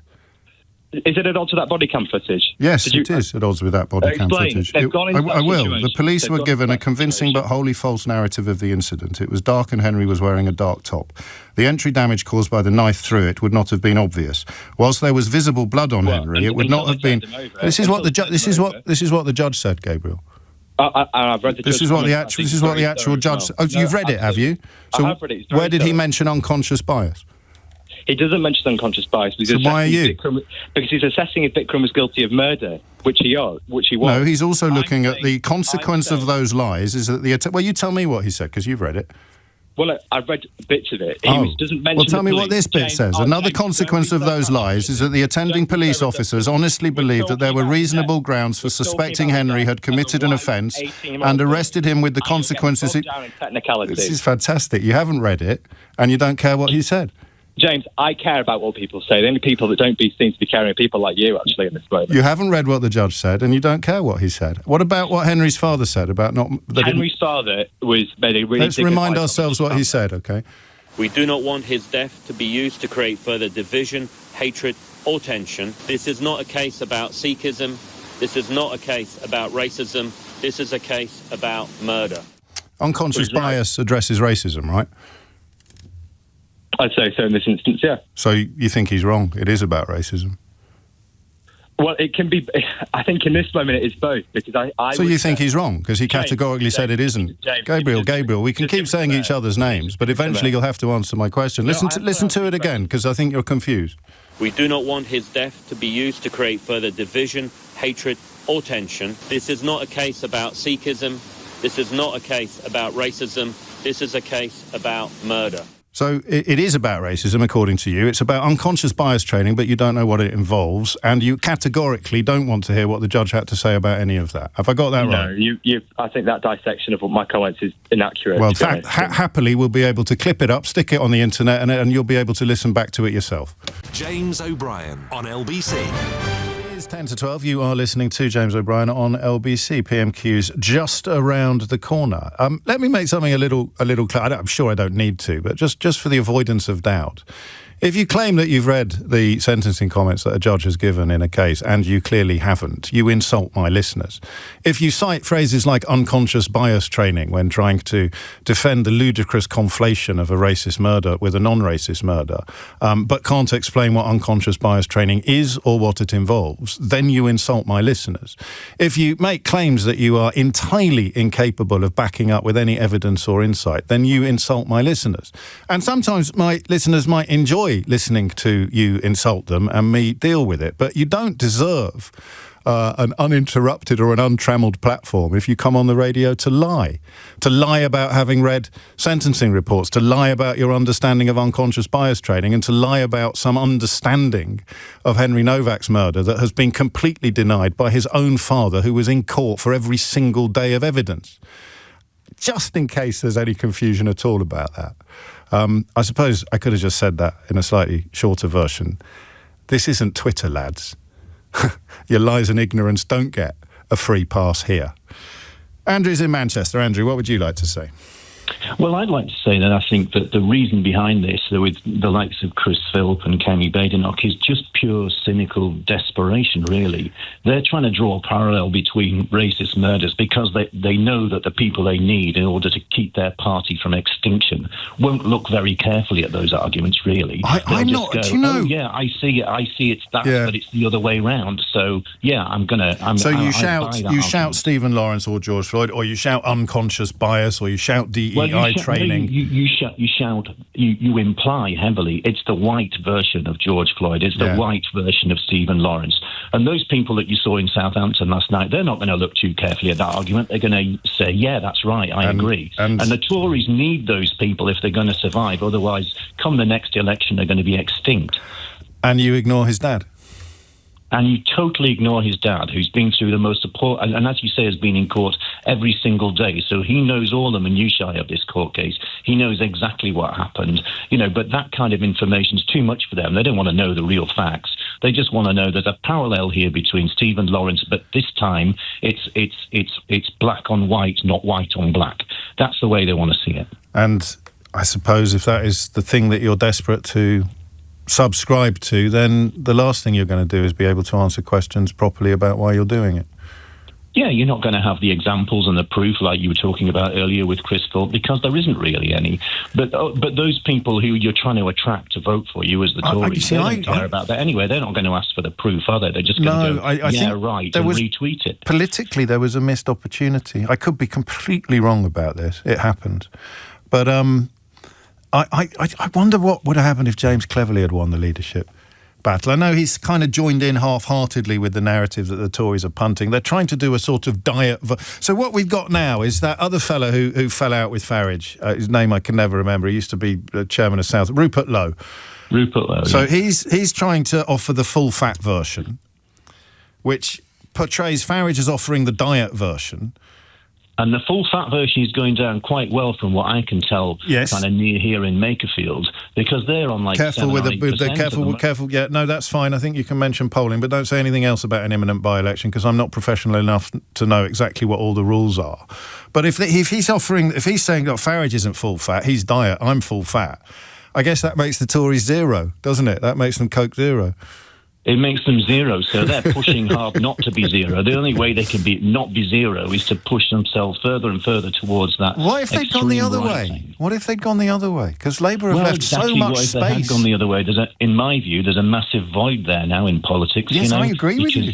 The Lib Dems aren't filling it, are they? They look a bit ineffectual at the moment. Their leadership looks tired, all of that, So I think, I know it's not a very fashionable view, but I think there's a big gulf there in politics of a kind of, I do too. The old-style Tory David Hawke type people. Yeah, I know. I don't know what would happen if they were around, but I was fascinated, theoretically, by the idea of a Tory being first to break ranks on Brexit. If the Tories had offered up an electoral path to rejoining the European Union before Labour did, it would have been a moment of extraordinary beauty. But I don't think that's going to happen anytime soon. Opportunism, cynical desperation, I mean, whatever else it is an attempt to pretend that the reasons behind the murder of Henry Novak are the same as the reasons behind the racist killings of George Floyd and Stephen Lawrence, and that is it. And of course, if someone wants to make that point, they won't be able to justify it. They just want to believe it. Why do they want to believe it? Why do they want to believe it? And why do they want to believe that there's a sort of narrative of anti-white feeling in this country? 11:55 is the time. Two Andrews, one in Manchester, one in Leeds. What does the one in Leeds want to say? Hi, good morning. Thank you for having me. You're very welcome. I think I have the answer to your question of the comparison between this one and the George Floyd and Stephen Lawrence killing. I think it's more that the far right just want this narrative of, well, these black people get to have these things and we don't. So in terms of the George Floyd situation, for example, that we had solidarity with taking the knee at football matches. We had, players had Black Lives Matter on the back of their kits. We had protests in and around London and up and down the country, standing in solidarity with what happened with George Floyd. Same with Stephen Lawrence.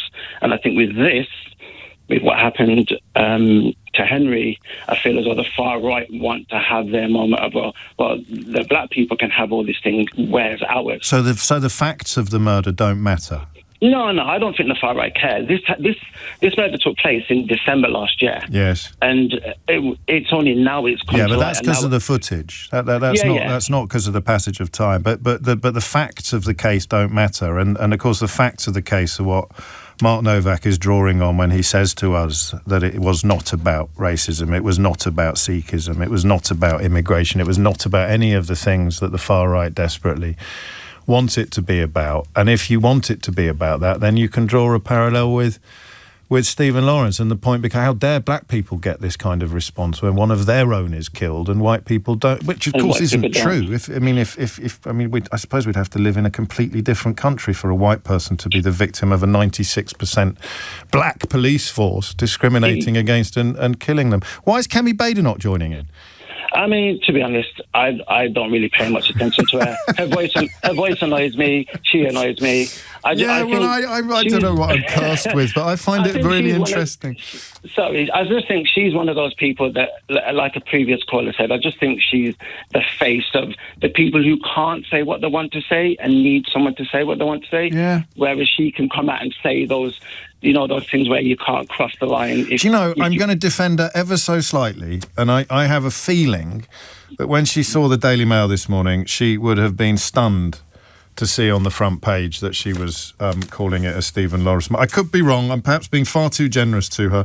This needs to be a Stephen Lawrence moment. Looks to me like something that was either suggested to her by sub-editors or written as a relatively small part of the overall story. The big question she's asking is, why are they not kneeling now for poor Henry Novak? To which the answer is that Henry Novak was not a victim of baked-in, centuries-old systemic and institutional racism and exploitation. And that's just a fact. That's not an opinion. That's counting.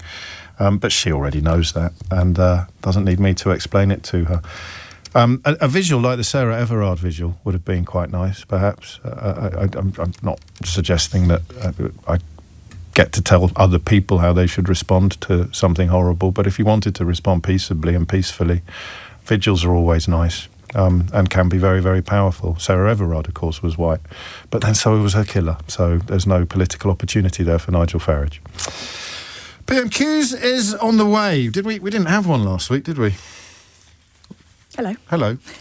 No, we didn't. So I was James. talking to you then. Did I not look at you? No, it's just I thought you might say, and Natasha is here in the studio. And Natasha is here in the studio. I was queuing you up for an organic introduction. Hello. What's going to come up There today? wasn't one last week because we had recess. So obviously there is the story of the day, which you've been discussing all day on your show, which I imagine that Kemi Bader not wants to talk about today. But obviously the other big story of the week, the Mandelson files, which were released on Monday, and Kemi Bader's done quite a lot to push the Prime Minister on this. And actually we haven't really talked about this much, but in the last 24 hours, Downing Street has admitted that the Prime Minister himself puts disappearing messages on his WhatsApps. And I do think there is a wider question there that she might want to press on why that is and whether that is a good way of doing government. Is it right that we are able to have our Prime Minister delete messages that, if they are about government policy and decision makings at the heart of Whitehall? They shouldn't be on WhatsApp anyway, should they? If they're about government policy and decision making, it was a bit of a wet blanket, that tranche of papers, wasn't it? I mean, an awful lot of gossip and embarrassment. Exactly, but no smoking gun. No smoking gun at all. Totally agree with you there. There's lots of embarrassing text messages that show really that Peter Mandelson was just at the heart of this Labour government, and clearly a lot of deep unhappiness within lots of different parts of the Labour Party. But yes, you're right. It didn't really take us on very much further in terms of the big question, which was the Mandelson files were all about, was about this vetting process of Peter Mandelson and why it had happened in this way. We didn't really get many further answers. That hasn't moved on. No, we didn't really get anything on that and why. And like I say, there was no messages really, only a few, from the Prime Minister to Peter Mandelson. So we didn't really learn very much in terms of that relationship, just more about, I guess, the way that Whitehall, the way that Westminster works, and Peter Mandelson's position at the heart of it, really.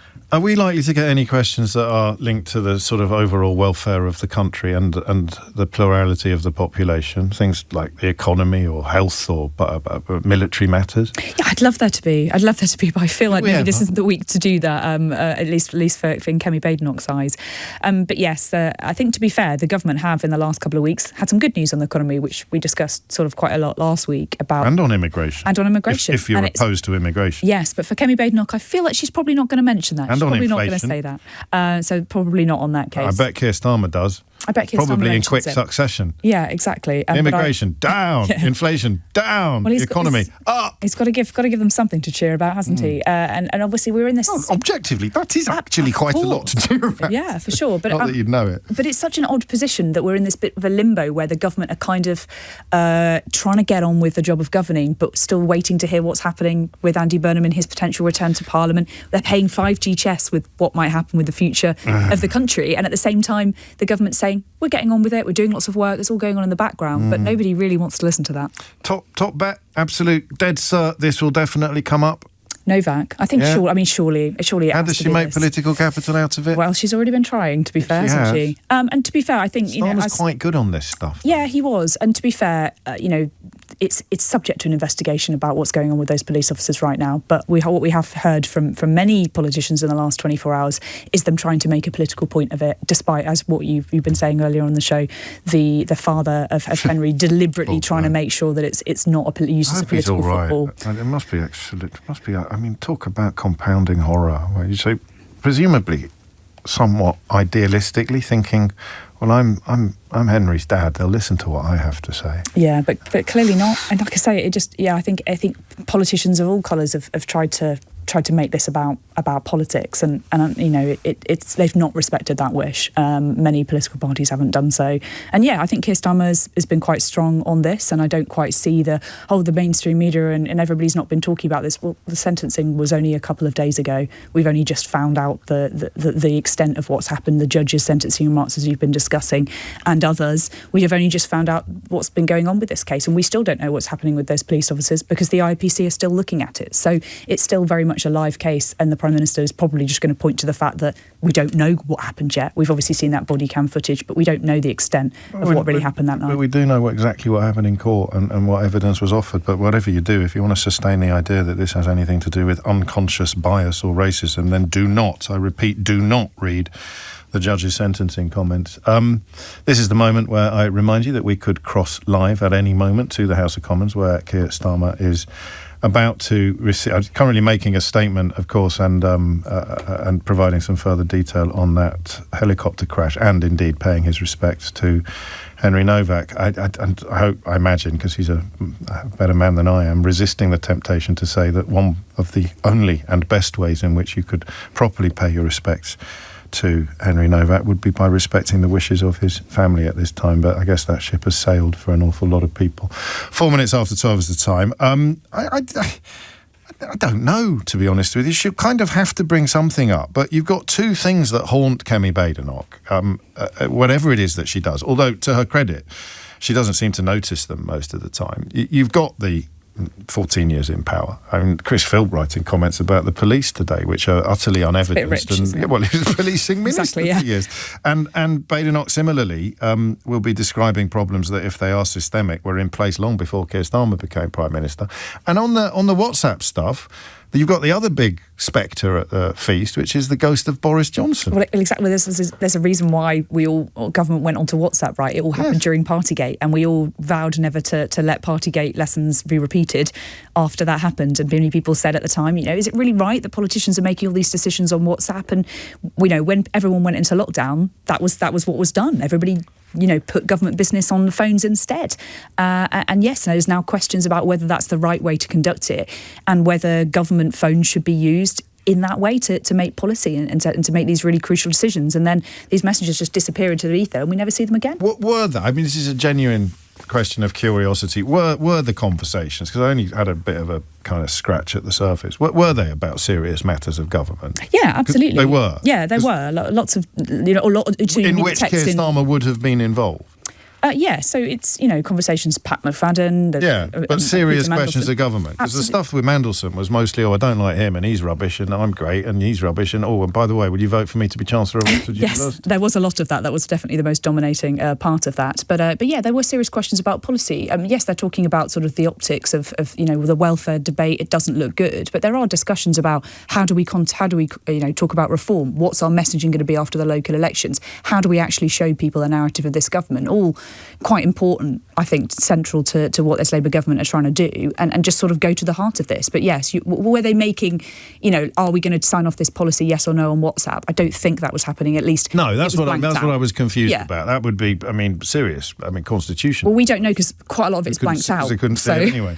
And the stuff that's blanked out will be national security issues. And I also think the policy decisions themselves, let's do this, let's talk to this, let's hire this person, they are all taken out of those discussions. And I think there is probably a bit of that in there from reading between the lines.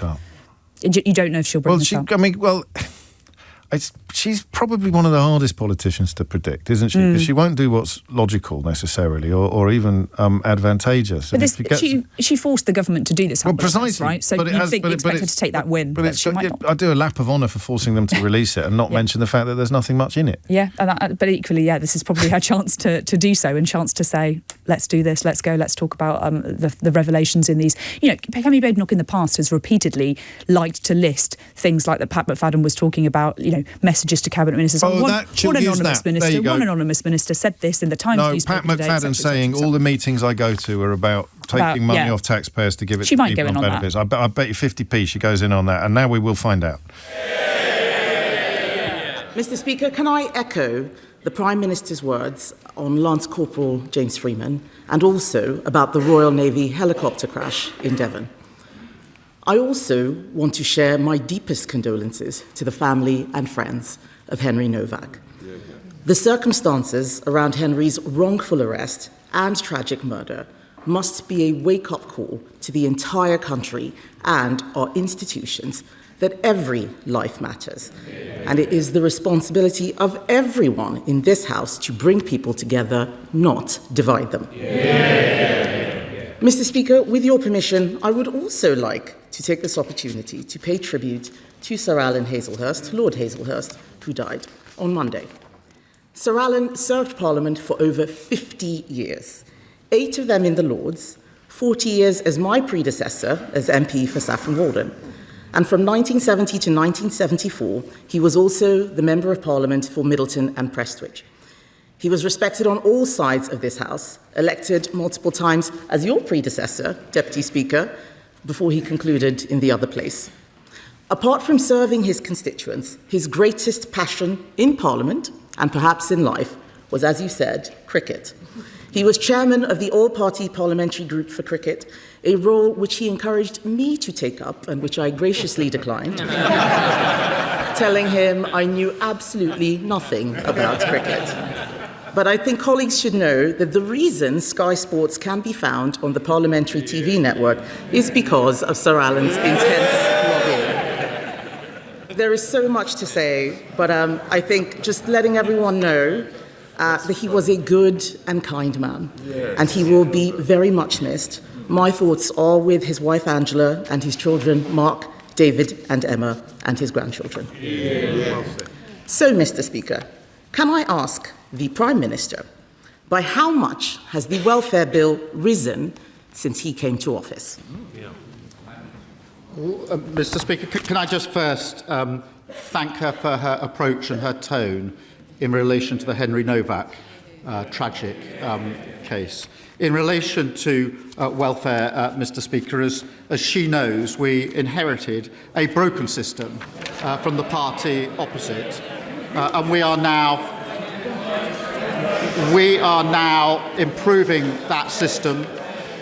We are now improving that system, delivering a youth guarantee, rolling out 300,000 work experience placements, and commissioned Alan Milburn's review into youth unemployment. They're the steps that we were taken. As she will know, the number on welfare went up hugely on their watch, as did the cost under the Shadow Chancellor.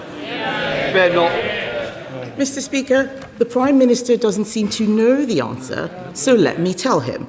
Benefits alone have risen by £20 billion since he came to office. The Prime Minister has promised welfare reforms. We heard him say it just now.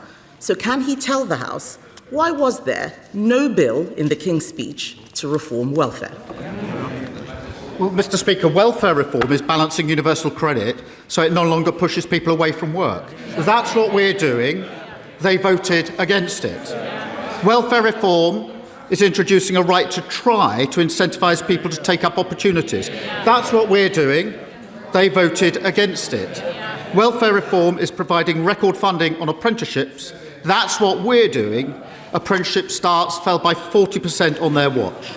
And she talks about the welfare bill. It soared to £88 billion, by £88 billion on their watch. Nearly 3 million people were written off. Face-to-face assessments collapsed because of the contracts they agreed. And the person who signed off those contracts was the Shadow Chancellor. Mr. Speaker, we need to bring down the benefits bill. He complains about the Shadow Chancellor. The bill went up because of the pandemic. And even then, Mr. Speaker, even then, they were asking us to spend more. It's not the Shadow Chancellor who's the problem, it's the actual Chancellor. She's not even here in her place. It is the actual Chancellor. Mr. Speaker, the reason why there is no welfare bill is because the Prime Minister has given up. And he's given up because they have given up on him. On Sunday, the Welfare Secretary was asked 12 times on national radio if he would make cuts to the benefits bill. And 12 times he could not answer. So I will ask the Prime Minister, is he going to cut the benefits bill? Mr. Speaker, all the measures we're doing to reform welfare, all the measures we're taking to get young people into work are measures to reduce the cost and the numbers of people who are unemployed. And Mr. Speaker, that's why we've introduced the youth guarantee, so that young people can have help into work, that they can then, after 18 months, if they haven't got a job, be given a job for 6 months, supported, which we know is the best way to ensure that they succeed as we go forward. That is the change that we're making, Mr. Speaker. But they introduced the system that is broken. We're reforming it. Did they vote to reform it with us? No, they voted to keep the broken system. Mr. Speaker, the Prime Minister keeps saying he's bringing in welfare reforms. None of those things are going to cut the bill. Even his own Tim's review explicitly says, this is their review, this is in the terms of reference, explicitly says this is not about generating proposals for further savings. He had a chance to cut benefits. Last year, I remember they were planning to cut benefits, and on the floor of this House, they U-turned. What did he do when he had a chance? He caved. He caved to all these MPs behind him who don't want benefits brought down. That's why they're sitting silently behind him. So does the Prime Minister agree with his Welfare Secretary that that was the moment he lost his authority? Mr. Speaker, I'm proud of what we're delivering on this side of the House. The fastest growing economy in the G7. They said that couldn't be done. Despite the war in the Middle East, the OECD forecast UK growth is up and inflation is down. Net migration, Mr. Speaker, net migration, which reached nearly 1 million under them, and the Leader of the Opposition was the cheerleader, down by a staggering 82%. The asylum backlog down by 46%. We're delivering the fastest reduction in waiting times in the NHS in the history of the NHS. That's on top of free school meals, free breakfast clubs and free childcare. And of course we're lifting 500,000 children out of poverty. I'm very proud of the work of this Labour government. Mr. Speaker, he says he's proud of what they're delivering. I'm glad to see the Prime Minister still has a sense of humour, given we all know he's losing his job soon. He has no authority, and we know why. His MPs will not let him do anything. The Welfare Secretary said in private what they won't dare say in public. He said, every meeting I have with Labour MPs is about who can we tax in order to pay more benefits. Shameful. Last week, Tony Blair said if the Conservative Party repeats its offer of working together on welfare, Labour should accept. So today, I am repeating that offer to the Prime Minister. Is he ready yet? Prime Minister. Mr. Speaker, they introduced a system that's broken, and they put the bill through the roof, and now they want to give us advice on welfare. No thanks. No thanks. The question should always be not what benefits people are entitled to, but what help we can give people to change their life. That's what the Work and Pension Secretary was arguing, and he's right about that. And it's a Labour government that's helping people into work. And she asked what we've done. More rights for renters, stopping unfair rent strike. That's 11 million people giving greater security and a place to call home. More rights for workers, Mr. Speaker, including bereavement leave on day one. Ask anyone who's lost someone and they'll tell you just how important it is to have bereavement leave, and lifting 500,000 children out of poverty. We often say in this House that every child should go as far as their talent or ability will take them. It does not happen if they're growing up in poverty. And the party opposite have fought us every turn. I'm proud of what we're delivering. There's much more to do. Mr. Speaker, the truth is, unemployment has risen every single month since they came into office. You can listen to their chairs get weaker and thinner with every passing moment. The fact is, despite his huge majority, the Prime Minister doesn't have the votes to reform welfare. There is a solution, a Conservative solution. Benefits bill down. Mr. Speaker, they're all jeering now. I don't know why they're supporting him. He is more than happy to release all their text messages while all of his has disappeared. Disappearing messages from a disappearing PM. There is a Conservative solution. Benefits bill down, taxes down, growth up. Everyone in this House knows that he is just a caretaker, keeping the seat warm for the Mayor of Manchester. But it doesn't matter who's in charge. Labour MPs will keep asking who can they tax to pay more benefits. It is in their DNA. Isn't it the truth, Mr. Speaker, that the problem isn't this passive Prime Minister? The problem is the Labour Party. Forgive me if I don't take too much notice of the Leader of the Opposition. For 14 years, they broke our welfare system, lost control of our borders, presided over the biggest fall in living standards on record, broke the economy, prisons, the NHS. I could go on and on. No wonder she and they are totally irrelevant. The change delivered by this Labour government, the biggest upgrade in workers' rights in a generation, delivered. Renters' Rights Act, delivered. Record funding for our NHS, delivered. The fastest growing economy in the G7, delivered. Lifting 500,000 children out of poverty, delivered. We're going to fight even harder for working people, a stronger and a fairer Britain. Mr. Speaker, 97 homes in Colsnorton have been evacuated due to ground movement. That's hundreds of people enduring severe emotional and financial distress. This is absolutely life-changing. The MRA are now conducting an 8-week investigation into who will ultimately be held responsible. In the meantime, my constituents are looking to the UK Government for help. Will the Prime Minister commit to working with the Scottish Government and Clackmannanshire Council to ensure that affected residents receive whatever support they need for a speedy and fair resolution? Can I thank my honourable friend? And I do know how difficult it is for residents who are not in their homes. And can I reassure him and them that the MRA are carrying out daily investigations to get answers as swiftly as possible. We're also working with the Council to provide support for residents. I can confirm the Energy Minister is in touch with MSPs and will ensure that both my honourable friend and his constituents are kept updated on the next steps. Leader of the Liberal Democrats. Thank you, Mr. Speaker. And can I associate myself with your remarks about Lord Alan Hazelhurst and confirm to the Leader of the Opposition that he will be missed on all sides? Can I associate myself with the Prime Minister's remarks about Lance Corporal James Freeman, who was killed in Iraq? Our thoughts are with the family and the unit. And can I also offer our thoughts and prayers to the family and friends of the 17 people who tragically drowned during the recent heatwave, many of them children. Mr. Speaker, the murder of Henry Novak was an evil crime made much worse by the lies of the killer and the police response. The investigation must uncover all things that went wrong, and all police forces must act on its conclusions.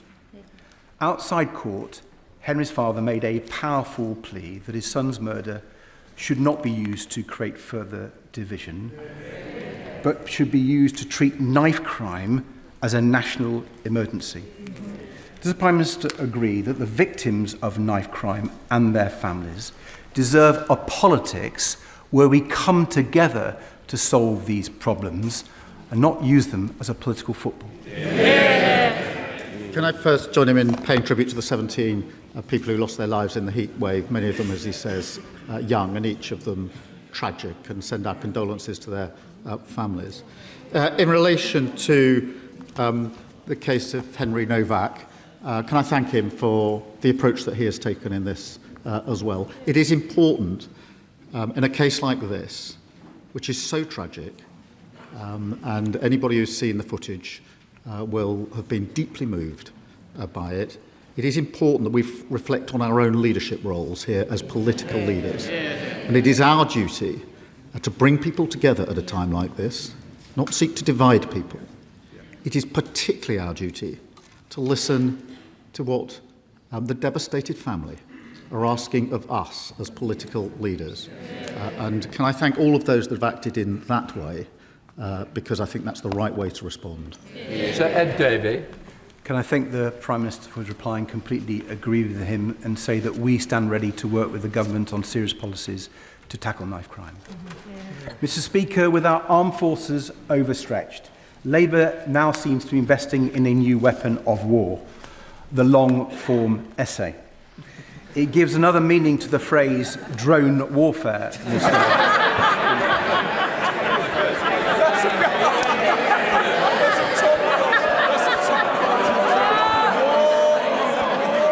Tony Blair says the UK should suck up to Donald Trump, kowtow to US tech barons, and go slow on Europe. The Prime Minister must be grateful for this rare endorsement of his agenda. Blair also claims that the sensible people aren't radical and the radical people aren't sensible. Is the Prime Minister concerned that unless he changes course, he will be remembered for being neither radical nor sensible? Well, he rather spoiled what was quite a good gag. Mr. Speaker, I have to. I'm surprised he hasn't done more to welcome the savings we're delivering for family fun days out this summer. I really thought that he would have been delighted at the cheaper tickets for soft play. Speaker, the country is united in its horror at the tragic death of Henry Novak. And would the Prime Minister... It is 24 minutes after 12. We've skipped the break, actually, because quite understandably and correctly, a lengthy tribute at the beginning. And a slightly longer version of PMQs, perhaps, than we're used to. Quite a lot of people getting in touch, Natasha, to congratulate me on my prescience. Well done. Thank you. Your biscuit's on the way. It is. Well, that was Bruce who said give yourself a biscuit.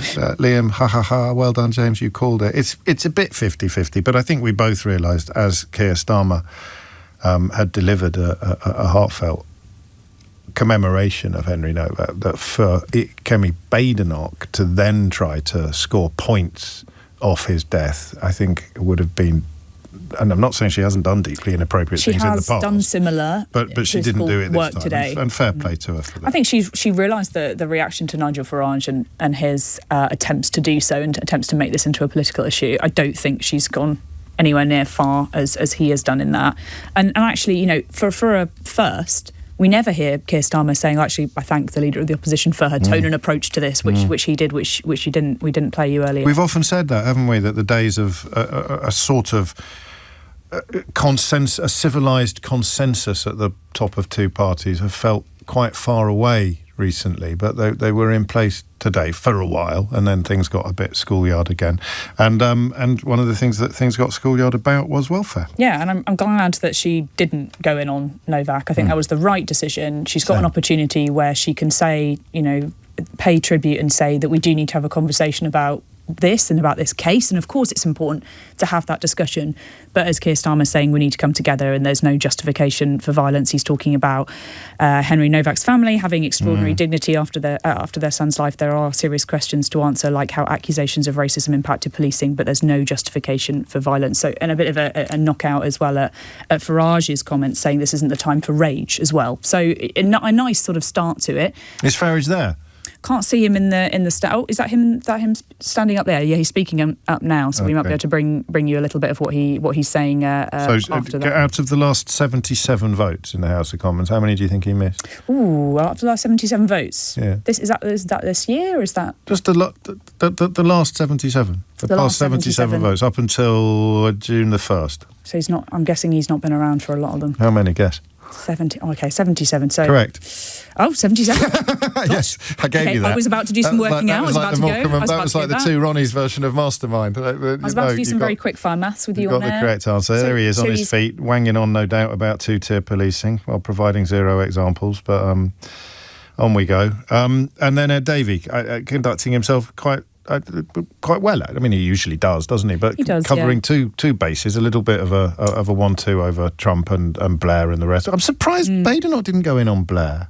I forgot we weren't here last week. It's a bit last week. Maybe he missed essay week and decided to skip it. Yes, it could be that. There was quite a fun joke from Keir Starmer about, I thought he'd welcome my family fun day out, and cuts to soft play, cuts to the price of that, which went down quite well.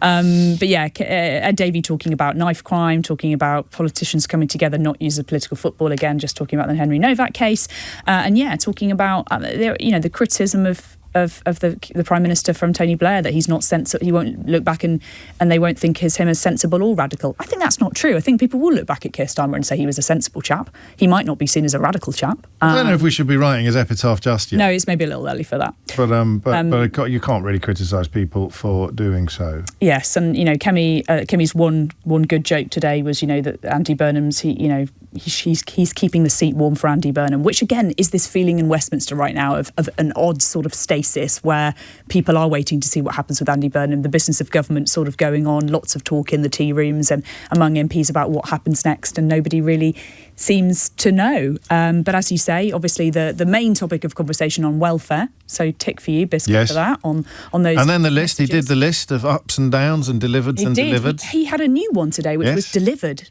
which doesn't quite have the same sort of... Starmer the postman. Doesn't quite have the same sort of way of engaging the backbenchers when they all shout delivered, but maybe they'll get better at that. But yes, talking about welfare, talking about the fact that... I might go back. We might listen to this actually, because he's trying to make political capital out of it, isn't he? And Starmer is responding. So do we do that before or after the news?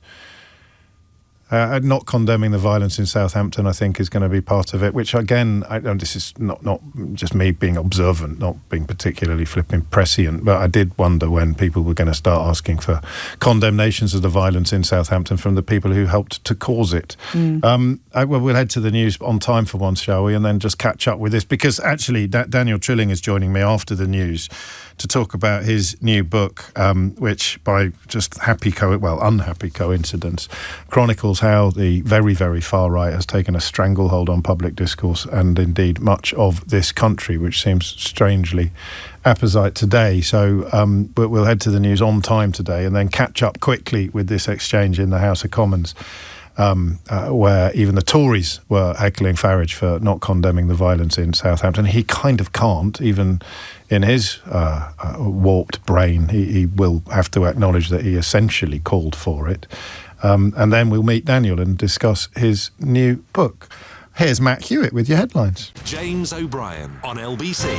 12:33 is the time. 77 votes missed, but he turned up today. Following the horrendous circumstances of Henry Novak's death, can I urge the Prime Minister to consider this?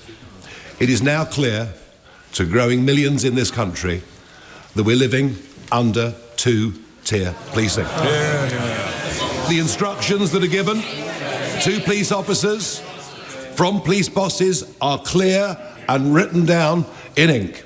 It says you must treat different ethnic groups in different ways. That apart from the upset and the anger at the circumstances of his death, the anger that you saw spilling out in Southampton last night.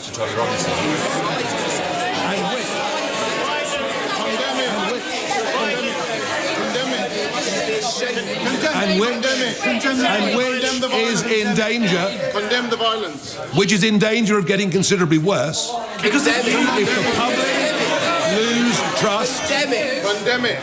If the public lose trust in being treated fairly by the police, can he take some action, end this divisive practice of two-tier policing, and make sure that all British citizens are treated the same?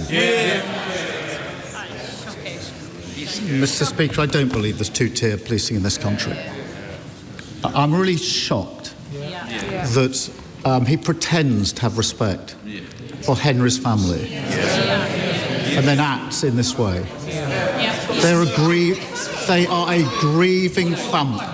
Mr. Blash, please, it's a very important question. I want to hear the Prime Minister. If you want to carry on, go outside, please, Prime Minister.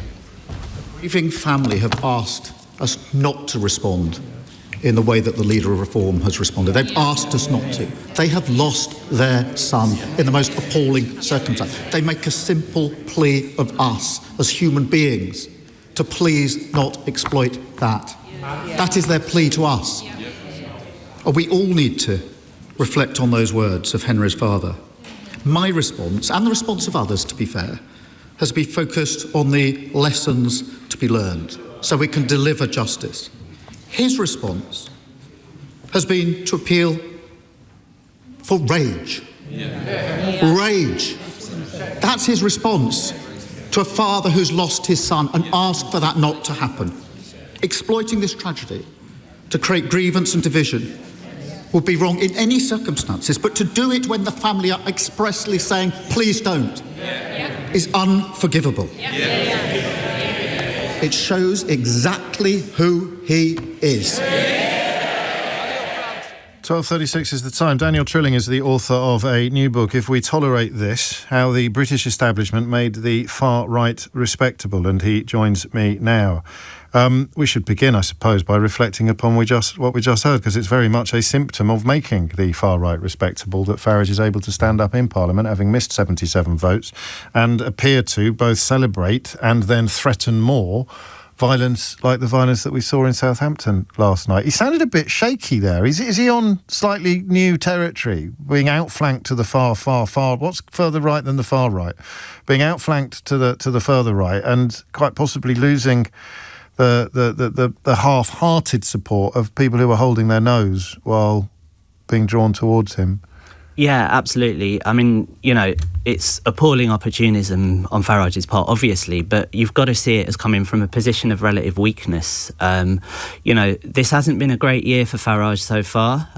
He's had loads of allegations from former classmates about his school days racism, which he denies, of course. He spent the best part of a decade trying to climb as high up Trump's golden tower as he possibly can, and that's backfired on him with Trump starting the war in Iran and putting people's petrol prices up. He was in favour of that to start with. No, exactly. And they're not in favour of it a couple of days later. I haven't checked recently on whether he's in favour of it again now, but it's the mark of his integrity, of course. He's had to do around like that. He's had to do what journalists call a reverse ferret there. Reform didn't do quite as well as they were saying they were going to do in the elections, and now he's under pressure from a more extreme party to his right, Restore, who are eating into his vote. And Farage has always been really good at sort of treading that line between respectability and radicalism. After the Southport riots, he intervened then, but it was all with a nudge and a wink. What are the police not telling us? Whereas circumstances now have forced him to come out and say something I think that's actually quite a lot more extreme. It couldn't be criminal, could it? I mean, actual incitement to violence. No, I think he's still walking that tightrope. I'm asking because quite a few of my texters have asked that question this morning. So, I mean, it's a terrible thing to say, Daniel, and deeply cynical, but you couldn't really be publishing a book like this at a better time. I'm sure it was a very timely moment when it was commissioned and an even more timely moment when you finished it, but when it hits the bookshelves, a book with the subtitle How the British Establishment Made the Far Right Respectable couldn't be more timely. Give us the short version. OK, well, I've been covering right-wing nationalism for over 15 years now. I started off writing about the BNP, the British National Party, in the late 2000s, when that kind of politics was really seen as extreme and marginal. And I remember some reviewers at the time sort of said, well, what's the point of writing a book about that? It's never going to have any effect. 15 or so years later, you see many similar themes, ideas right in the mainstream of politics. So this is a short book aimed to help readers who just want to understand what's happened and why, understand those things, and also start to think about what we can do to challenge it. I was struck, you mentioned the BNP. I was remembering Chris Donald, actually, earlier today, the teenager in Scotland who was murdered by a gang of 5 men who were of Pakistani origin, and the way in which the BNP tried to turn that into what we would now call some sort of culture war or race war. I spoke yesterday to a woman called Liz Webster, whose son was brutally assaulted in school by Asian pupils, and she was at great pains to explain why that was a consequence of there not being enough diversity, equality and inclusion training. And she was very emotional because she kind of recognised, her son also called Henry, that if that happened now, it would be seized on by people like Farage to foment whatever it is he is fomenting, and describe what you saw in Southampton tonight. That's what he's fomenting. And I followed some of these events quite closely. I remember accompanying my father on National Front marches, let me qualify that, when he was covering them for the Daily Telegraph, and being very confused about what I was watching. Is it the worst it's ever been at the moment? I think it's the most dangerous it's ever been, because these ideas are no longer the preserve of people who are so obviously extreme and openly violent, like the National Front, for example, or the BNP. The people who founded the BNP were neo-Nazis. They were people who thought Hitler's Germany sounded like a great thing, and wouldn't it be a good idea to try and resurrect a version of that in post-war Britain? The worrying thing about today is that although the people espousing similar views have got less of a connection to that profoundly extreme kind of politics. So Nigel Farage, for example, has always made a big thing about how he doesn't allow fascists or former fascists in his political movement. That's what he claims. Yeah. But the trade-off is that sanitises a whole load of stuff that, if it's followed through to its ultimate conclusion, is violent and divisive and potentially very, very destructive. So I think for that reason, the fact that this stuff is going mainstream and there's a chance of far more people supporting it than might have happened in the days of the National Front is really very dangerous. And, I mean, as you say, you don't just provide a diagnosis, you prescribe a prescription as well. That's of particular interest at the moment, not least to people who are feeling deeply, deeply dismayed by events of the last couple of days. Yeah, well, I mean, I've had to fight against my naturally sunny disposition here. You and me both, mate. And my journalist tendency to just describe the bad stuff in detail. But I think, for me, what the last few years have really reinforced, and I started to think this after the riots that followed the Southport murders in 2024, is we can be too dismissive of sort of symbolism and just challenging things, actually coming out and saying, this is wrong, racism is wrong, encouraging violence in response to some shocking murders is wrong. And it was the absence of politicians and people in prominent positions saying that in 2024 that made me think, actually, we really need to do that. It's also on all of us to do it. So that's part of the prescription. I suppose the other bit that is trickier, but we have to talk about this, is fixing the failures in mainstream politics that brought us to this point. The failure to create a Britain where people feel secure, safe, like they've got a chance of improving their prospects in the future, and that there are resources around to support us in, leading flourishing lives, getting on with one another, negotiating cultural difference and all of these things that are really, really important, but where the political establishment, I think, has been absent or has actively let us down. What do you put that down to? Complacency? A sort of detachment? I think there's a degree of complacency. I mean, in a way, it might sound counterintuitive to say it at this moment, but in terms of ideas about race and immigration and identity, Britain has actually got a very strong tradition of, acceptance of... I just didn't realise quite how many people's blood boiled at that when I was... there's a minority of people who find that infuriating and are opposed to it, but I think it's the real problem is if the majority kind of get complacent about it and think, well, just because we made progress in the past, things can't go backwards. They can, and there are people actively working to turn things backwards. So it's a bit of that, and I think it's also, we're subject to all the same pressures the rest of the world is. Since the 2008 financial crisis, it's been much harder for governments to manage the economy and institute social policies successfully. The old ways of doing things politically they've run their course, but the political centre seems unable to come up with something new.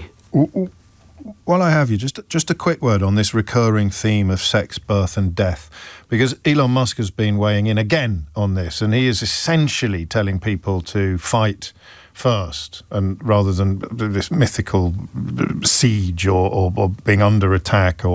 But you, when you write about that, you point out this recurring theme of sex, birth and death. Yeah, so when I talk about the far right, or when I write about them rather, I'm talking about a whole range of groups ranging from fascists and extremists to right-wing populists and so on. And the reason why I group them all together is because primarily what they're trying to do is rile people up. They're making these very strong emotional appeals. It's always around nationalism, the idea of a threat to the nation in one way or another, but those threats always link back to stories about sex, birth and death. So a murder with a kind of racially charged context. Even if it's manufactured or inflated. Manufactured or not. Get it if you can stick a racially charged context on it, then you're winning. A murder, for example, immigration, birth rates, demographics, that's all about the ability of the nation to renew itself and its identity and future and so on. And then sex comes into it, both in terms of sort of gender roles, but again, the far right particularly likes to exploit crimes where several of these elements come together. And that runs across that whole wing of politics from the very extremes to the more mainstream bits. Do you understand why Kemi Badenoch and others have cited the murders of Stephen Lawrence and George Floyd when discussing Henry Novak? You can say no, because I don't. I mean, explaining what goes on in Kemi Badenoch's head is above my pay grade. That's what everybody said today, but it's a bit of a cop-out. But I think so basically, this is an argument I make in my book as well, because the rise of the far right is often seen as a failure of the left, and it is, but it is also a failure of the centre-right. Traditionally in Britain, the centre-right was actually very strong at kind of drawing a line and saying this far but no further, and ostracising people who crossed Enoch that Powell line. was very, very swiftly removed from the party by Ted Heath. Yeah, so that's the kind of famous. That's a long time ago. And it is a long time ago, and things have changed a lot since then. But the biggest change has been that, particularly under Boris Johnson, the Conservatives brought far-right populism on board. They started adopting the rhetoric and the policies of that wing of politics. And under Badenoch, as reform have eaten her lunch, she's seemingly been unable to see that the way out of that is not to chase after them, but to re-establish that line between the centre-right and the stuff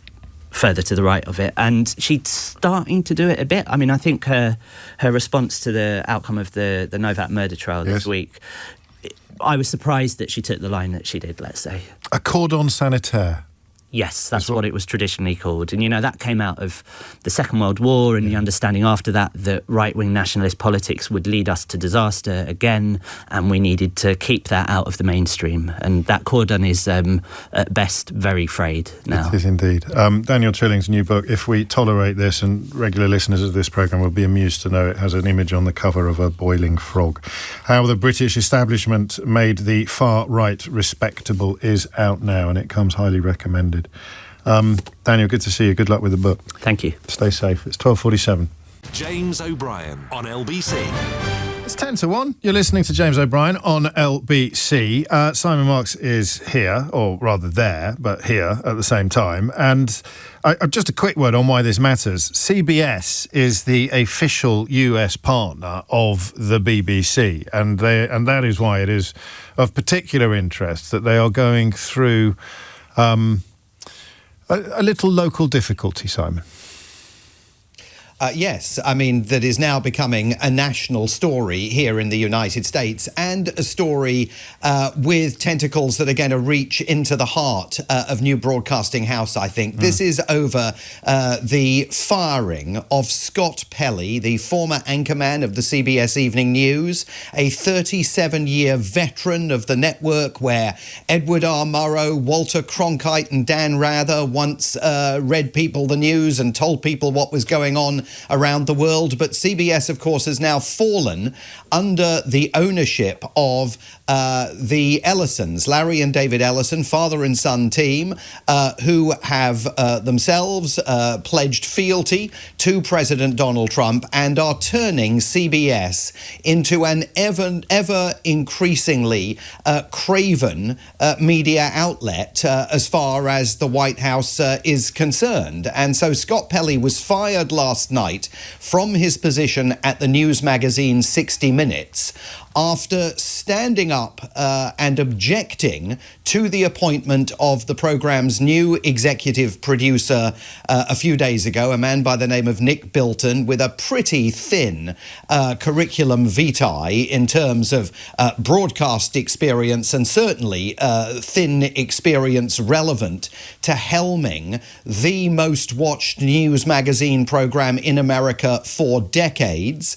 Prominent correspondents have been fired from CBS, most notably a woman called Sharon Alfonsi, who, of course, saw a report that she had produced about the Trump administration's decision to fly undocumented illegal aliens out of the country to a terrorist detention center in El Salvador. She did a big investigative piece about that was delayed from being transmitted for weeks after Barry Weiss, the woman who is now editor-in-chief of CBS News, weighed in and said that the piece needed to have a voice from the Trump administration. It was pointed out to her that the Trump administration had been approached for comment and had refused to put anybody up for interview, and the piece was still delayed from being transmitted for weeks.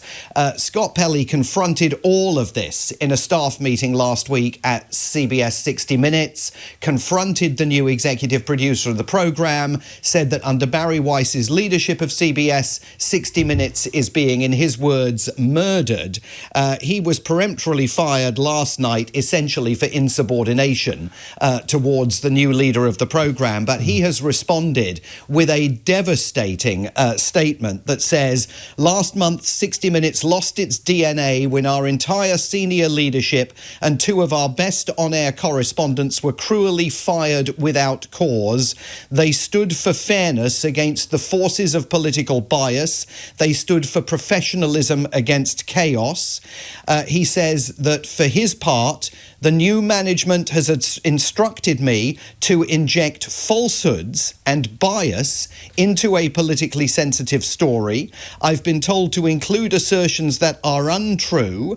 He also says that in one case, a story that he was involved in, the entire programme came within 19 minutes of not getting on air at all due to what he describes as the incompetence and unprofessionalism of the new management. But these claims of political bias, which are being repeated by multiple figures still at the network and several who have left, creates a real issue for the BBC, which continues to use CBS as its official US news partner, doesn't disclose to the public when it cites CBS that these issues are now bedeviling the network, and of course is in a very difficult position because it's being sued by Donald Trump for $10 billion, and any attempt to kind of move away from CBS might only inflame the President of the United States and have some implications for that legal case. But CBS in pieces this morning, and a situation that I think is becoming increasingly untenable for our public broadcaster. I mean, the implication, if that's a strong enough word, clearly being that the CBS is being turned into an outlet that will not brook or allow criticism of Donald Trump, and worse, that all coverage has to reflect whatever it is that Donald Trump wants to hear. A situation that's unlikely to be criticised by Tony Blair anytime soon, Simon, given that he has gifted, at the time of talking, about £257 million to the Tony Blair Institute. But I digress. At least there's good news over at intelligence. This guy, Bill Pult, he looks like a very experienced spy. I mean, he's practically James Bond crossed with... think of a very famous American spy, quickly. Who's like the American James Bond, Sheila? This joke's not working at all. There's no American James Bond. Matt Damon. Who does Matt Damon play? Anyway, he's basically the American James Bond, Simon. Yeah, there is no American James Bond, and he certainly isn't. You're talking about Bill Pulte, who's just been named the new Director of National Intelligence by President Trump, acting to replace Tulsi Gabbard, who, of course, has quit the government over as a result of her husband's cancer diagnosis. She says that she needs to be with him and can't remain in post. I mean, Bill Pulte has come across from the country's housing regulator, where he has been accused of producing evidence that investigators can use to bring possible criminal cases against figures that have wronged Donald Trump, particularly accusations, for example, of mortgage fraud that have been brought against a couple of figures here.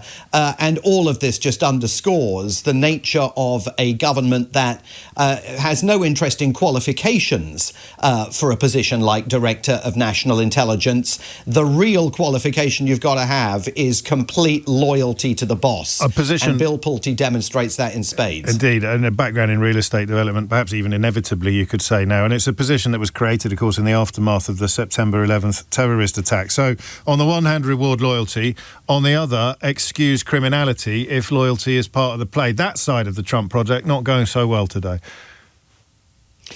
No, the weaponisation fund that we were talking about last week, this $1.776 billion fund. Jack Ryan. Carry on, Simon. Sorry, Simon.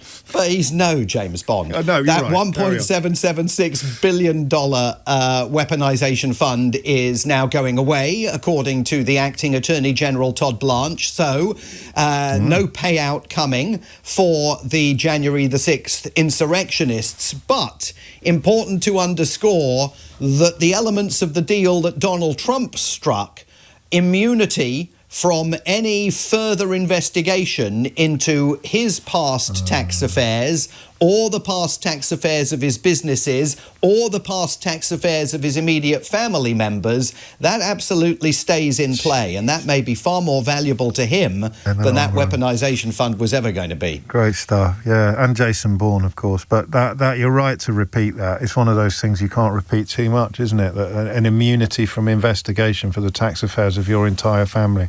It's like the Borgias. And we haven't had time to mention this extraordinary new Aliens website, but we may have time to do that tomorrow. Simon Marks live from Washington DC, where I can see in the background that hideous wrestling ring. Have you got tickets?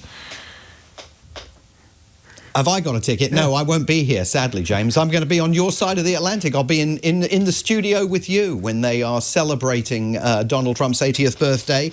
It does rather look as though Transformers have arrived in Washington, D.C. and set up immediately behind the White House, and there might be some that would welcome that move if it had really happened. The Transformers, indeed. Optimus. Where's Optimus Prime when you need him? Thank you, Simon Marks. That's it for me today. You can listen back on our free Global Player app or indeed on the LBC app, where you can also stay up to date with all the latest news, videos and opinions.